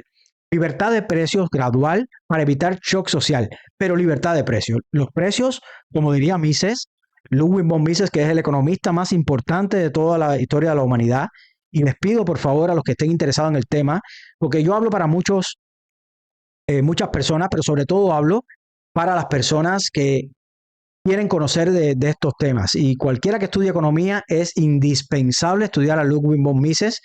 Tiene 2 libros importantísimos. El primero, La acción humana, que es brillante, es su mejor libro. Pero el segundo, que es el que más me gusta en lo personal, se llama Socialismo y hace un retrato ahí del socialismo de punta a cabo. Por lo tanto, es importante que los precios, como decía Mises o como dice Miguel Ancho Basto, que lo he tenido aquí en el canal, que son los focos esos que alumbran en la oscuridad y te hacen conocer cuál es, dónde poner la inversión, dónde quitarla, se vayan liberando gradualmente hasta liberarlo del todo. El Estado no debe regular qué es lo que cuesta un bolígrafo, qué cuesta el agua o qué cuesta la cerveza. Nada de eso debería tener control de precios. ¿Qué se privatiza primero? Las pequeñas y medianas empresas, en primer lugar, el comercio, como le decía, y la agricultura. Que no se privatiza de golpe los servicios esenciales y la infraestructura crítica. Hay cosas que desgraciadamente de golpe no se pueden hacer porque hay que tomar una serie de medidas para que no haya caos, que no caigan en manos de oligarcas como pasó en Rusia y otros factores que entrar en eso es muy, muy tedioso, ¿no? Y no quiero hacerlo tedioso, quiero que se entienda más o menos y que cualquiera que repase el video, yo sé que la primera a lo mejor no, hay mucha información, pero quiero que tengan la confianza de que una Cuba mejor es posible y que la transición es posible si se toman las medidas adecuadas. Y si esto yo lo puedo hacer en una semana de estudio y de trabajo, ¿qué no puede hacer una comisión de tecnócratas y personas más capaces con respecto a estas cosas y darle cierto grado de certeza al cubano de que no, para que no tenga ansiedad de un cambio y sepan que el cambio es posible y es necesario? Pues protección social temporal. Esto es muy importante, que el Estado, que yo no soy muy amante del Estado, el Estado es un grupo de delincuentes, pero el Estado garantice temporalmente las cuestiones de protección social, o sea, las jubilaciones, los alimentos esenciales, algunos sectores básicos como el transporte, cosas así, porque desgraciadamente es un periodo de transición donde tú no puedes privatizar todo a lo bestia, como pasó en Rusia, les decía, privatizar sin leyes. Eso es uno de los errores más grandes que cometió Rusia y por eso ahí se armó todo lo que se armó y regresaron a un tipo duro como Putin, que es un dictador y que ante el caos la población pide mano dura. Y mano dura es entregar todas las libertades y el poder a un individuo que es un zar y que ahora hace lo que le da la gana. Eso hay que evitarlo en Cuba. Vamos a la siguiente diapositiva, por favor. Pues vamos a hablar de otro punto. ¿Me puedes poner de nuevo ahí está? La ley de transición, que es el paso siguiente a determinar quiénes van a formar parte de la autoridad provisional. Esta ley va a ser adoptada por ellos. Y es muy importante la ley de transición. Voy a dar algunos puntos fundamentales, muy breves, ¿no? No puedo ir muy profundo porque esto es un tema muy técnico y no quiero hacerlo tedioso, pero sí quiero, como ven ahí, son 6 pasos fundamentales. Este paso es vital porque establece las coordenadas de lo que va a pasar en este proceso transicional. Vamos a la ley, por favor. Una ley de transición no es una constitución ni una ley ordinaria. Es una ley marco, una ley temporal y como un frame, que dirían en inglés, temporal y excepcional que cumple 3 funciones. Primero, evitar vacío del poder. El poder es suma cero. Si no hay poder, no hay vacío, hay caos. Por lo tanto, el poder tiene que ser sustituido por otro. Como no va a haber, yo no estoy de acuerdo con aceptar las leyes comunistas. Me parece que, en fin, eso es otro tema, pero como vamos a quitar las leyes comunistas, si no va a haber entonces viene una ley de transición que va a establecer algunas pautas para mantener el país funcionando. Define quién manda, por qué, cuánto tiempo y para qué, como les decía ahorita, 18 meses, va a hacer esto específicamente, no va a hacer esto, en fin. Segundo, función de limitar a los que mandan. Es muy importante, no conceder poder, lo encierra. No concede poder, lo encierra. Es decir, hay una parte fundamental que eso se aprendió de la transición en Singapur, que es el tema de la corrupción. Es muy común que el cubano haya mucha desconfianza porque creen que los que vienen atrás, incluso hay algunos que están esperando su momento para hacer sus corruptelas y aprovecharse de la nación. En este punto, la ley de transición va a ser muy claro y el patrimonio debe ser declarado antes de formar parte del gobierno de transición, que es algo que no he entrado porque son muy específicos los detalles, pero yo hice una ley de transición y todo donde está especificado todo esto. Tienen que declarar su patrimonio al entrar y al salir se le va a fiscalizar. Y esto garantiza que haya transparencia, no puede haber regalos, no puede haber dádivas o ningún tipo de prebendas que lleven a que el poder no sea limitado, ¿no? Entonces, corrupción por una parte y por la otra el tema de la temporalidad, etcétera. Y tercero, preparar al país para la democracia. Eso crea el puente legal hacia las elecciones libres, primero hacia las elecciones de los asambleístas constituyentes, de las personas que van a participar en la redacción de la Constitución, va a crear las bases para la nueva Constitución y para el Estado de Derecho. Esa es su función, estas tres cosas. Vamos a pasar a la siguiente diapositiva, por favor. La ley de transición, ¿qué debería contener? Reconocimiento de la autoridad provisional. Duración máxima de 12 meses, prorrogable una vez más, una sola vez, que sería 6 meses más, y ahí completaría los 18 que dice la ley Libertad. 3. Funciones estrictamente limitadas, como le he dicho muchas veces, y hay muchos más temas, pero no quiero tocarlo porque realmente lo que quiero es que tengan un panorama general de la punta del iceberg. Garantiza los derechos básicos inmediatos, la vida, la libertad y la propiedad. Sin propiedad, ¿cómo puedes defender la vida ni la libertad?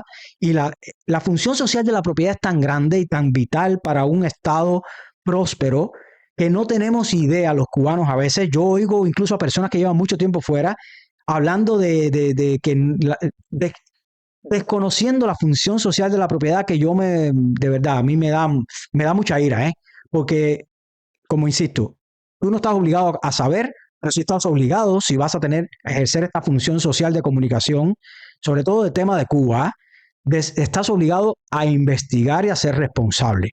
Entonces, es muy importante que los derechos básicos se establezcan y se cumplan.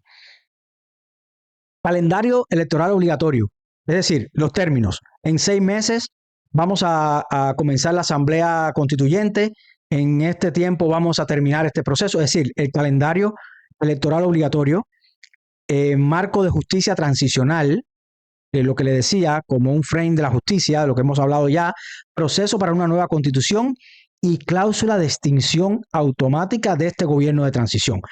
En esta ley de transición deben estar mucho más puntos, pero estos 8 puntos son indispensables.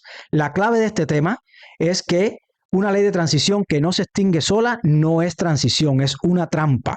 Y esto es muy importante, porque hay muchos que creen que ahí van a consolidarse en el poder y una vez que estén ahí, que tengan las manijas del poder, no, todos ellos van a tener contrapeso, que es todos nosotros, todos los que estemos fuera del gobierno, todos los que estén fuera de Cuba y dentro de Cuba, que vamos a hacer contrapeso y vamos a exigir que se cumpla la ley. Como le dije al principio, los principios básicos es todo dentro de la ley, nada fuera de la ley, para evitar caos. Vamos la siguiente diapositiva, por favor. La nueva constitución. Ya de esto yo he hablado muchísimo, no voy a hacer mucha énfasis en este punto, pero es importante que una vez más recalcarle que debe ser breve, no como en la guía telefónica, o como fue que le dijo al PISA la última vez, no el reglamento de conducta, que es la Curia C40, sino debe ser algo conciso, como es la norteamericana, como es la de Puerto Rico.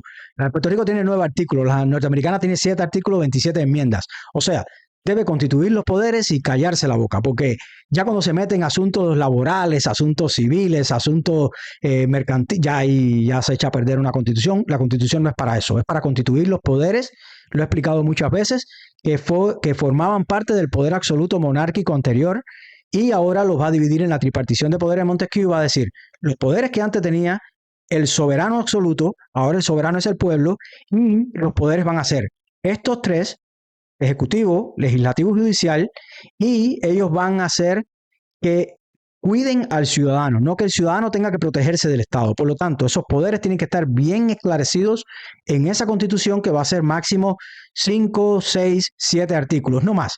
8 artículos quizás, o 9 como tiene Puerto Rico. Mandato corto, es decir, la Asamblea Constituyente que la va a elegir, que la redacta, debe tener un mandato corto, solamente se constituye para eso y después se desintegra. Una vez que redacten la Constitución, que la firmen, eso lo sabe todo cubano, o eso no es un problema, porque siempre ha pasado así. Los convencionalistas que se reunieron para la de 1901 se constituyeron, redactaron la Constitución, la aprobaron, la discutieron, la aprobaron y después se desintegró y cada uno fue para sus partidos y participaron en las elecciones. Lo mismo va a pasar, lo mismo pasó en la del 40, que es un desastre, pero bueno, en las demás no ha pasado porque ya en tiranía no hay ley. Y debe tener las reglas claras. ¿Qué debe tener? No poesía ideológica.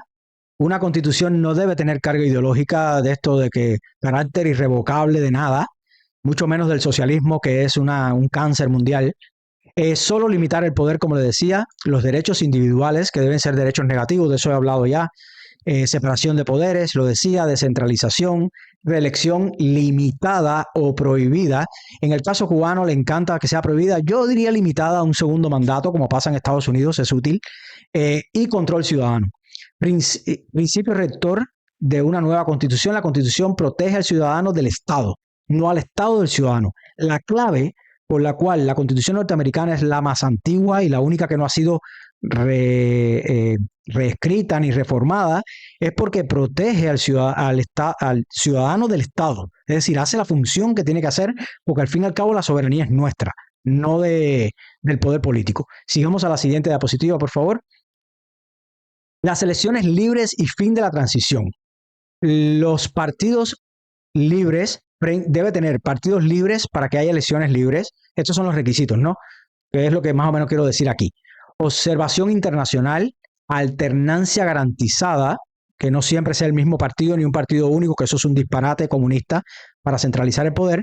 Y aquí, en este punto, termina la transición y comienza la república. Una vez que ya se vaya a elecciones libres, se determine quiénes son los poderes, los que forman parte del Senado, los senadores, los congresistas, el presidente, los miembros de la Corte Suprema, y ya. Ahí comienza la república una vez que se elijan todos esos en elecciones libres. Tenemos otra diapositiva. Un Q&A. Muy breve, porque nada más que puse 2 preguntas. Si alguien dice, solo los que nunca estuvieron en el poder pueden gobernar, la respuesta es, entonces no habrá país que gobernar. Porque si uno dice, los que estuvieron en Cuba no pueden, los que se graduaron de la Universidad de La Habana no pueden, no habrá país que gobernar. Usted quiere traerlos de Marte, porque la realidad es que esos son los que están allí y esos son con los que se va a gobernar. Ahora, tiene límites, como ya le he expresado, y tiene circunstancias que tienen que ser atendidas, ¿no? Pero sí van a formar parte, y van a formar parte siempre y cuando no tengan las manos manchadas de sangre.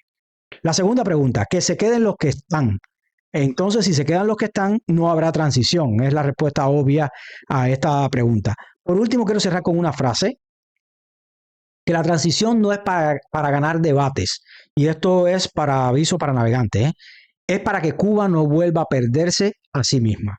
Es una intención de verdad de que Cuba no caiga en los mismos errores del pasado, que no pase lo mismo que pasó en el 33, que no haya desbarajuste institucional, que no haya vacíos del poder y caos, porque la realidad es que tenemos que tener en cuenta muchos factores técnicos para evitar todas estas cosas. Espero que lo hayan entendido más o menos cómo se lleva el proceso, o sea, gobierno de transición, ley de transición, ley de partidos políticos. Esto es muy importante. Yo por ahí tengo una diapositiva que quizás le enseñe por qué es importante una ley de partido político, si no es un caos, si se presentan 70,000 candidatos. No, tiene que haber reglas claras. Vamos a poner esa de la ley de transición, porque quiero enseñar algo ahí del comunismo. La ley de partido. Vamos a poner la de partido. La de transición ya hablamos. Ok. La ley de partidos políticos es brutal. No se dirá la gente, partidos políticos, y más el cubano que vive en Cuba. Si están acostumbrados a un partido único y a toda esta tragedia. No. ¿Por qué es necesaria una ley de partidos políticos en una transición? Porque sin ella ocurre una de 2 tragedias, y ambas reales en la historia, incluso en la historia cubana. vacío político, improvisación, caudillismo, populismo, si no tenemos una ley clara que diga quiénes pueden formar parte de los partidos, de qué es el partido, cómo se hace un partido político, cómo se inscribe un partido político, porque eso está en la ley de los partidos políticos. Y segundo, evita desorden total. Evita esto que estaba diciendo. 200 partidos, ninguno representativo de nada, la misma persona, que eso ya lo estamos viviendo en el exilio.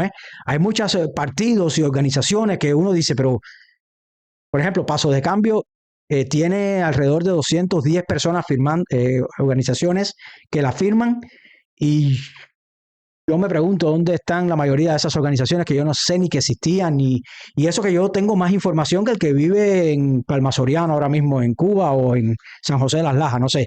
Entonces, es importante que haya claridad de qué es lo que es un partido político, cómo inscribirlo, y que los partidos políticos tengan las reglas claras para que presenten a sus candidatos. Eso evita caos, evita desastre electoral. En Cuba, después de décadas de partido único, el riesgo no es demasiada democracia, sino desconfianza, fragmentación, infiltración y oportunismo político. La clave en este punto es una ley de transición que no, si me puede, por favor, producción, que no sea la ley de partidos, no limita la democracia, la ordena para que funcione. O sea, la ley de partidos políticos no limita la democracia, eso es un punto muy importante, sino la ordena para que funcione. Vamos a la siguiente diapositiva, por favor. Aquí hay algo muy claro. Objetivos concretos de una ley de partido en el caso cubano. En una transición, esta ley debe lograr 5 cosas muy prácticas. Y esto es importante. Esto es material de estudio. Todo el que esté en Cuba, que me esté viendo, que vaya preparando en su mente el proceso de transición, porque además no es saber cómo funciona o cómo podría funcionar.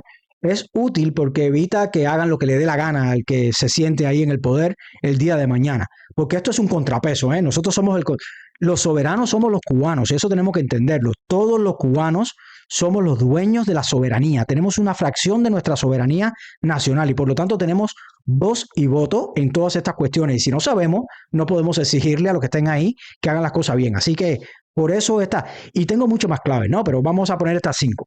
Primero, garantizar el pluralismo real, fin del monopolio político de un solo partido.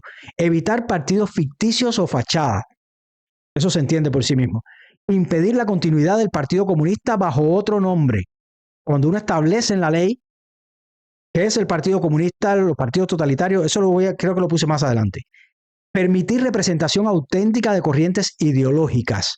Es decir, que puedan participar los libertarios, mis queridos libertarios, que puedan participar los republicanos, que puedan participar todos estos partidos que están ahora creados, que no tienen funciones políticas ninguna, pero que puedan participar y hacer uso de sus capacidades de sufragio pasivo y activo.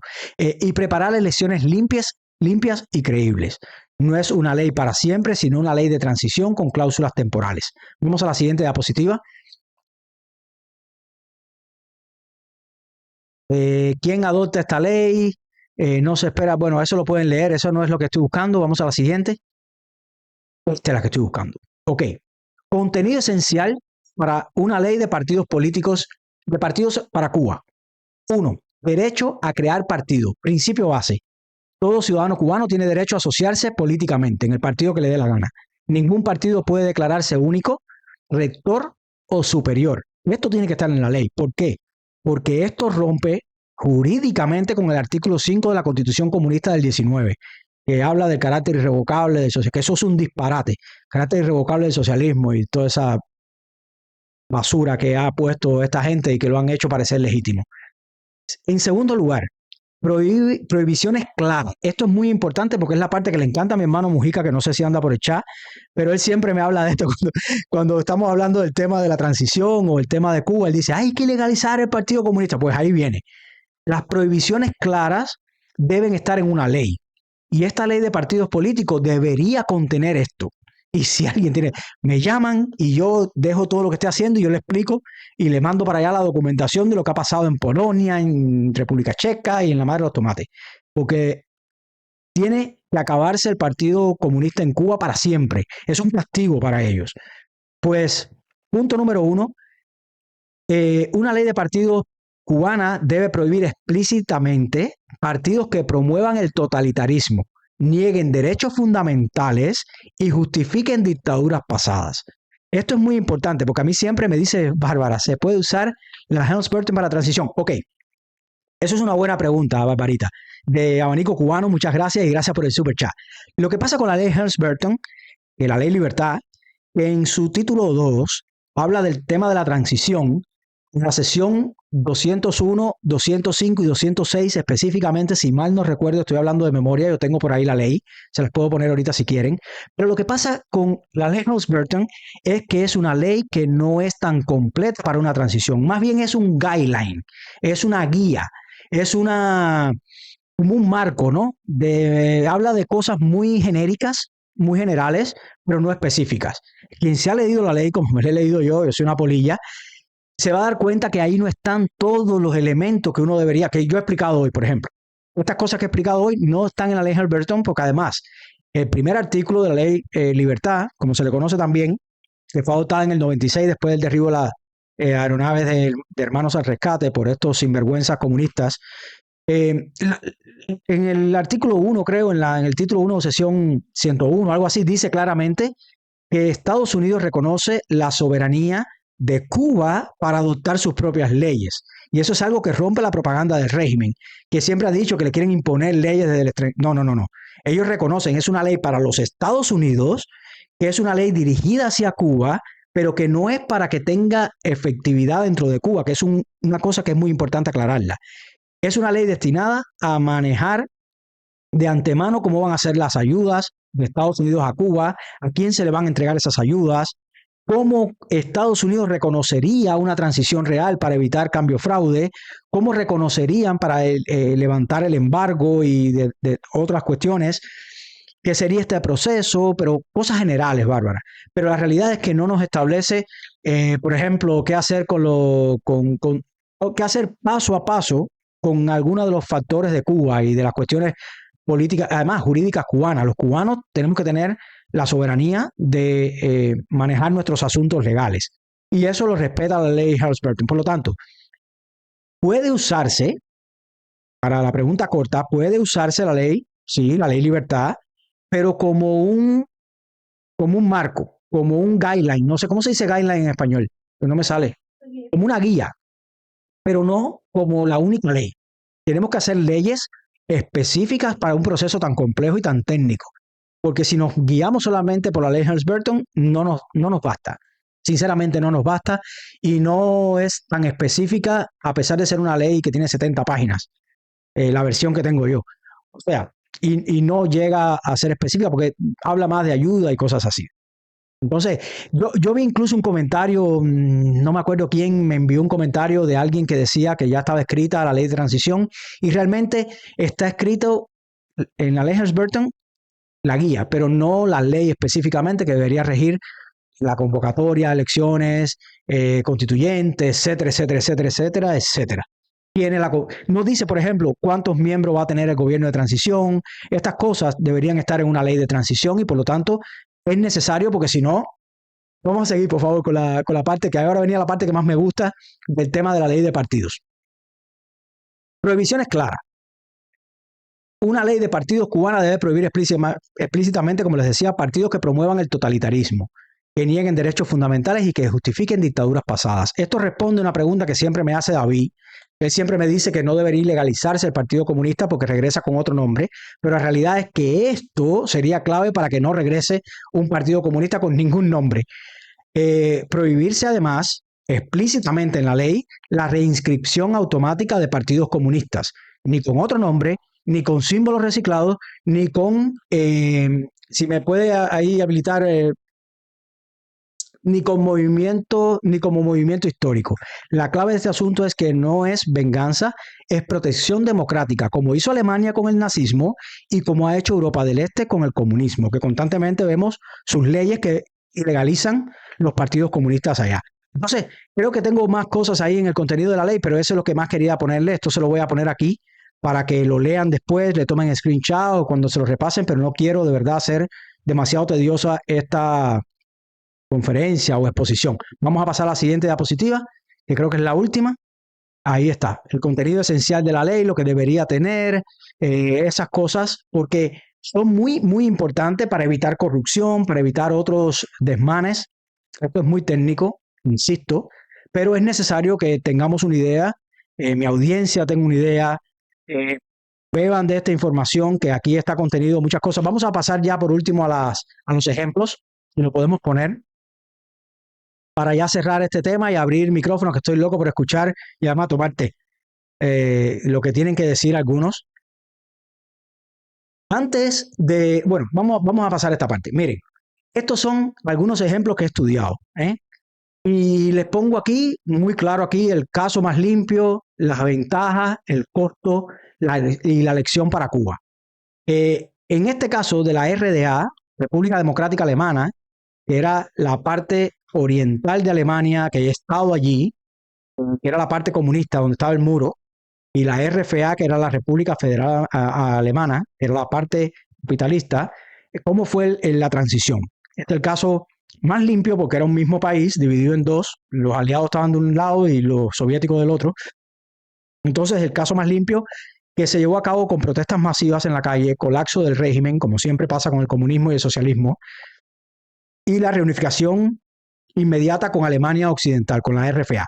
La ventaja, que había instituciones democráticas listas en la RFA, había un Estado de Derecho, por lo tanto fue muy fácil la transición en el caso alemán. El costo fue el trauma social porque realmente y las desigualdades persistentes.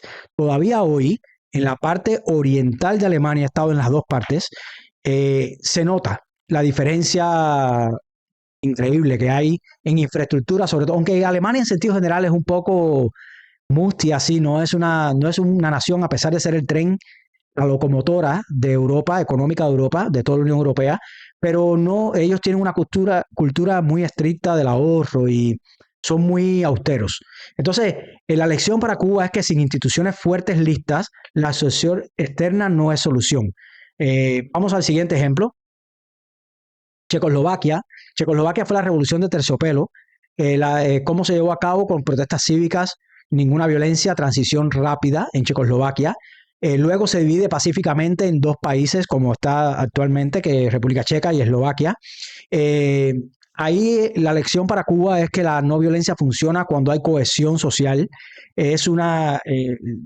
Fue algo, primero salieron del comunismo, bueno, no voy a entrar en detalles porque sería narrar la historia y no quiero extenderme demasiado. Vamos al siguiente ejemplo, por favor. Rusia, este es un ejemplo muy importante de lo que no debe pasar y es un caso que nos puede tocar muy de cerca a los cubanos. En Rusia,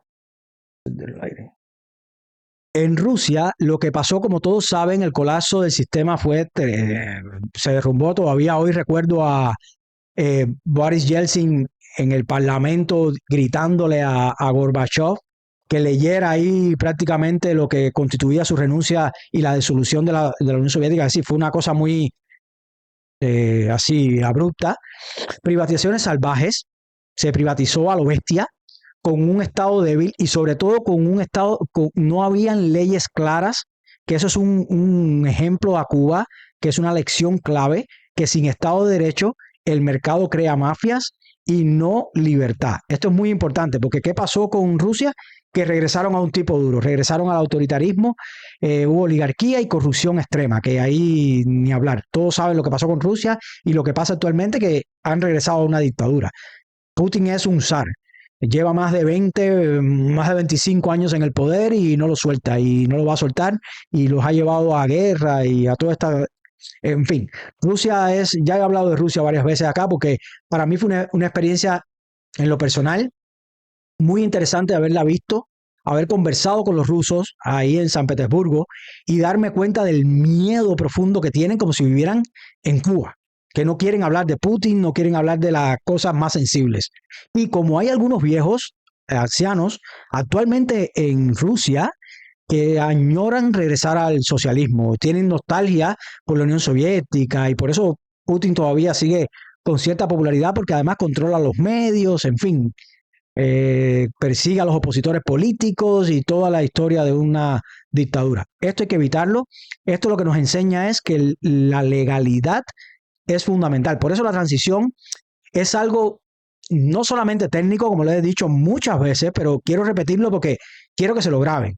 Es algo que tiene que ser jurídico, tiene que haber legalidad, todo dentro de la ley, nada fuera de la ley. No puede haber ni venganza, ni eximentes, no puede haber arbitrariedades, porque eso lo que trae consigo es el regreso al totalitarismo. Seguimos. Rumanía, como le contaba con Ceausescu, fue una catástrofe. Rumanía, la violencia y venganza, el derrocamiento sangriento. AU.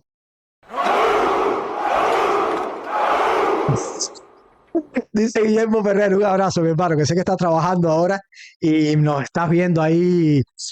Guillermo me contó la semana pasada, no sé si, le voy a decir que como estaba hablando de la anexión y fui tan severo, fue el día que peor ha tratado a sus clientes, que por poco le da un ictus.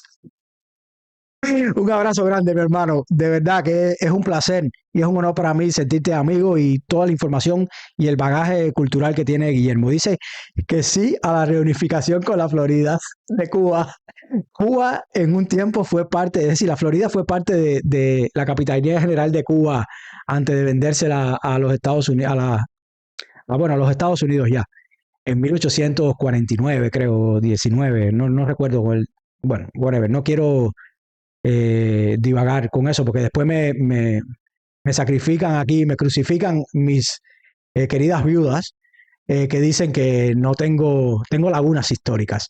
Dice Gio, capaz que se paren la Florida de Estados Unidos y se la anexionen a Cuba. No, por favor, que a mí no me puede pasar eso. Yo tengo un amigo que es médico que cada vez que se muda para un país se vuelve socialista y ha tenido que irse de Ecuador primero, luego casi se tiene que ir de España ahora Entonces dice que ya no sabe ni para dónde irse, porque cada vez que se va para un país que se establece, que comienza a echar raíces, que se vuelve socialista el país y él no soporta el socialismo, porque, en fin, así que yo espero que a la Florida, no, Gio, no, por favor, no pongas eso en el ambiente, brother, por favor, te lo pido. Si no me tengo que ir de aquí. En fin, la lección de la parte de Rumanía, que pueden buscar en YouTube cómo ejecutan a los Ceausescu y el fusilamiento, cómo fue, el juicio, etcétera, todo eso está ahí. Que la violencia y la transición deja heridas largas y profundas. El resultado es que Rumanía actualmente todavía no ha logrado consolidar una plena democracia y es una pena, ¿no? Porque 35, 36 años después, todavía siguen lidiando con caos institucional y con todo esto que vivió Cuba después de la generación del 30. Es decir, que no se respetó las instituciones, las leyes, en fin, fue un caos. Sigamos.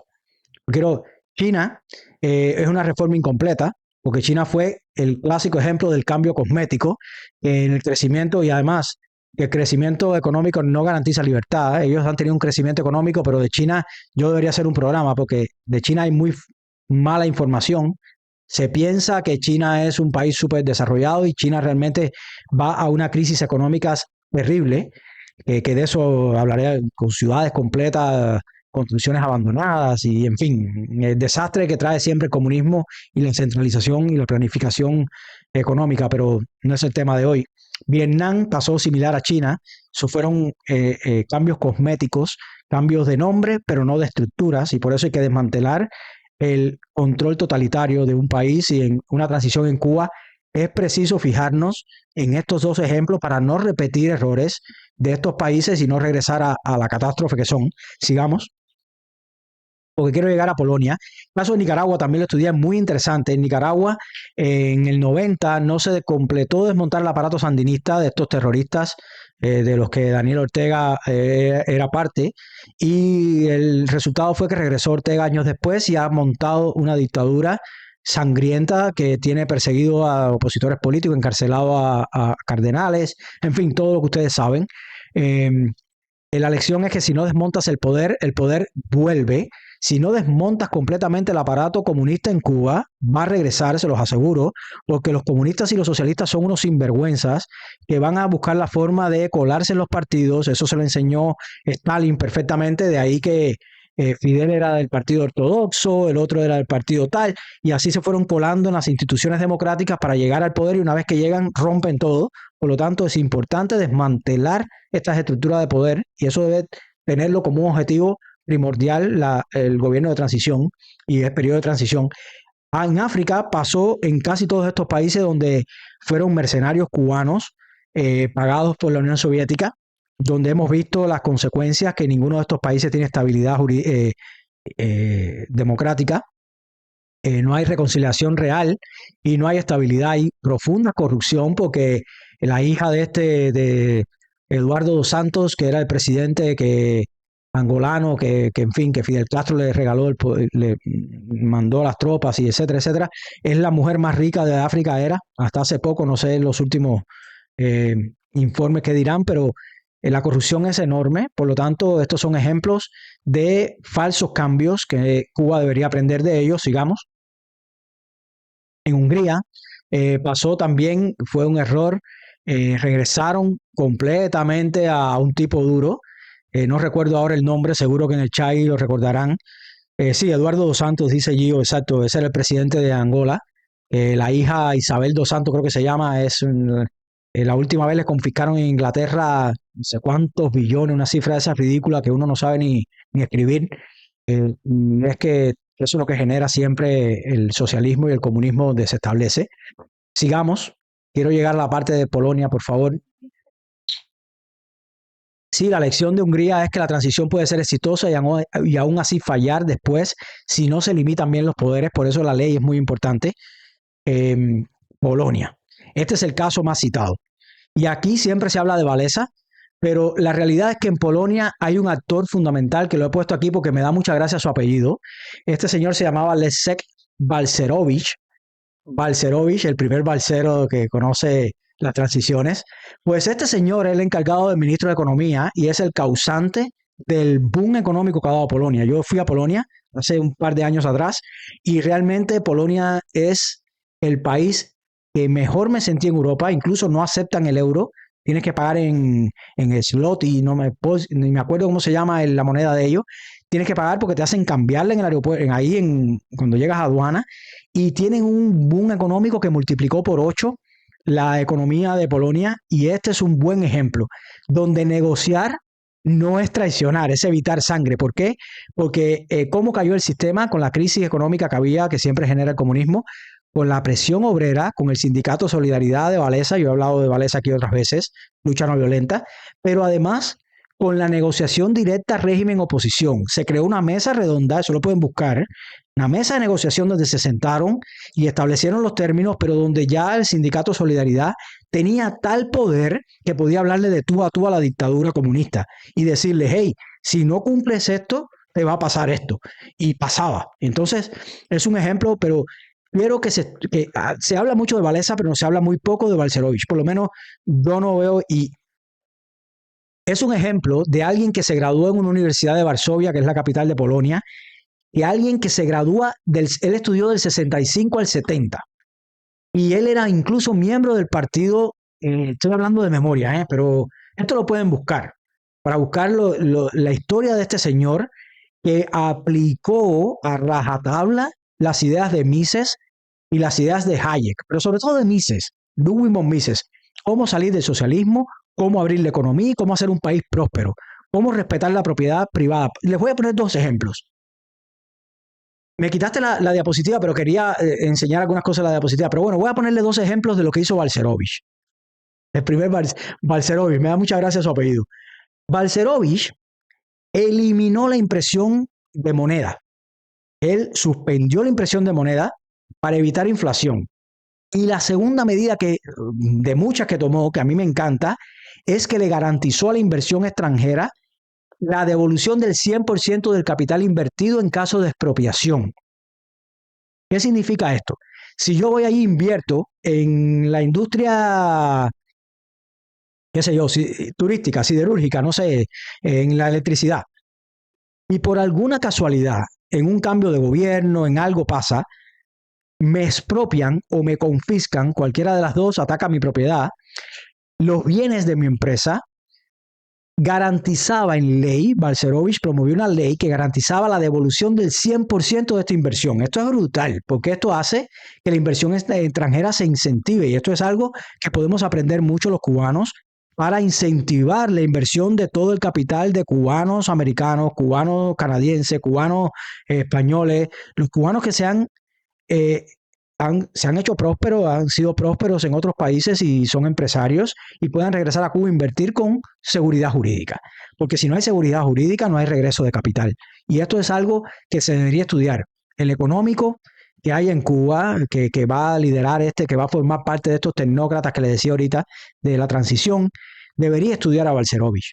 Porque realmente, y no solamente a Balcerovich, hay otro señor que se llama Ludwig Erhard, que fue el ministro de Economía de la RFA, que también, bueno, Balcerovich se fijó en el alemán, que era alemán, el Ludwig Erhard, y él también se estudia actualmente en las universidades, en las facultades de economía, porque realmente esos señores marcaron todo lo que nos ha pasado en Cuba, está escrito, familia. La solución, lo que ha pasado, lo que pasará, todo eso está escrito y está ahí en papeles. Solamente hay que leerlo y hay que aplicarlo. El que se crea que Cuba va a liberarse dándose golpe en el pecho, no sale de esa dictadura que tenemos dentro por el adoctrinamiento de ese régimen atroz y no se da cuenta que es con conocimiento que vamos a salir de este caos. Por lo tanto, estudiar el caso polaco eso es necesario. Polonia realmente se ha convertido en el país más próspero, incluso más que Alemania, en crecimiento económico, en posibilidades, en limitación de los males de los estados benefactores estos que han destruido Europa. Por ejemplo, en el caso de la emigración descontrolada, en el caso de los límites estos de salario mínimo, el crecimiento económico de Polonia es algo extraordinario. En fin, la conclusión, el comunismo siempre cae. Lo difícil no es tumbarlo, familia. Lo difícil es que no vuelva con otro nombre. Las 5 lecciones universales de los cambios estos de transiciones de comunismo a democracia. Número 1, sin justicia hay revancha. Tiene que haber justicia. Lo que no puede haber es venganza, pero justicia sí.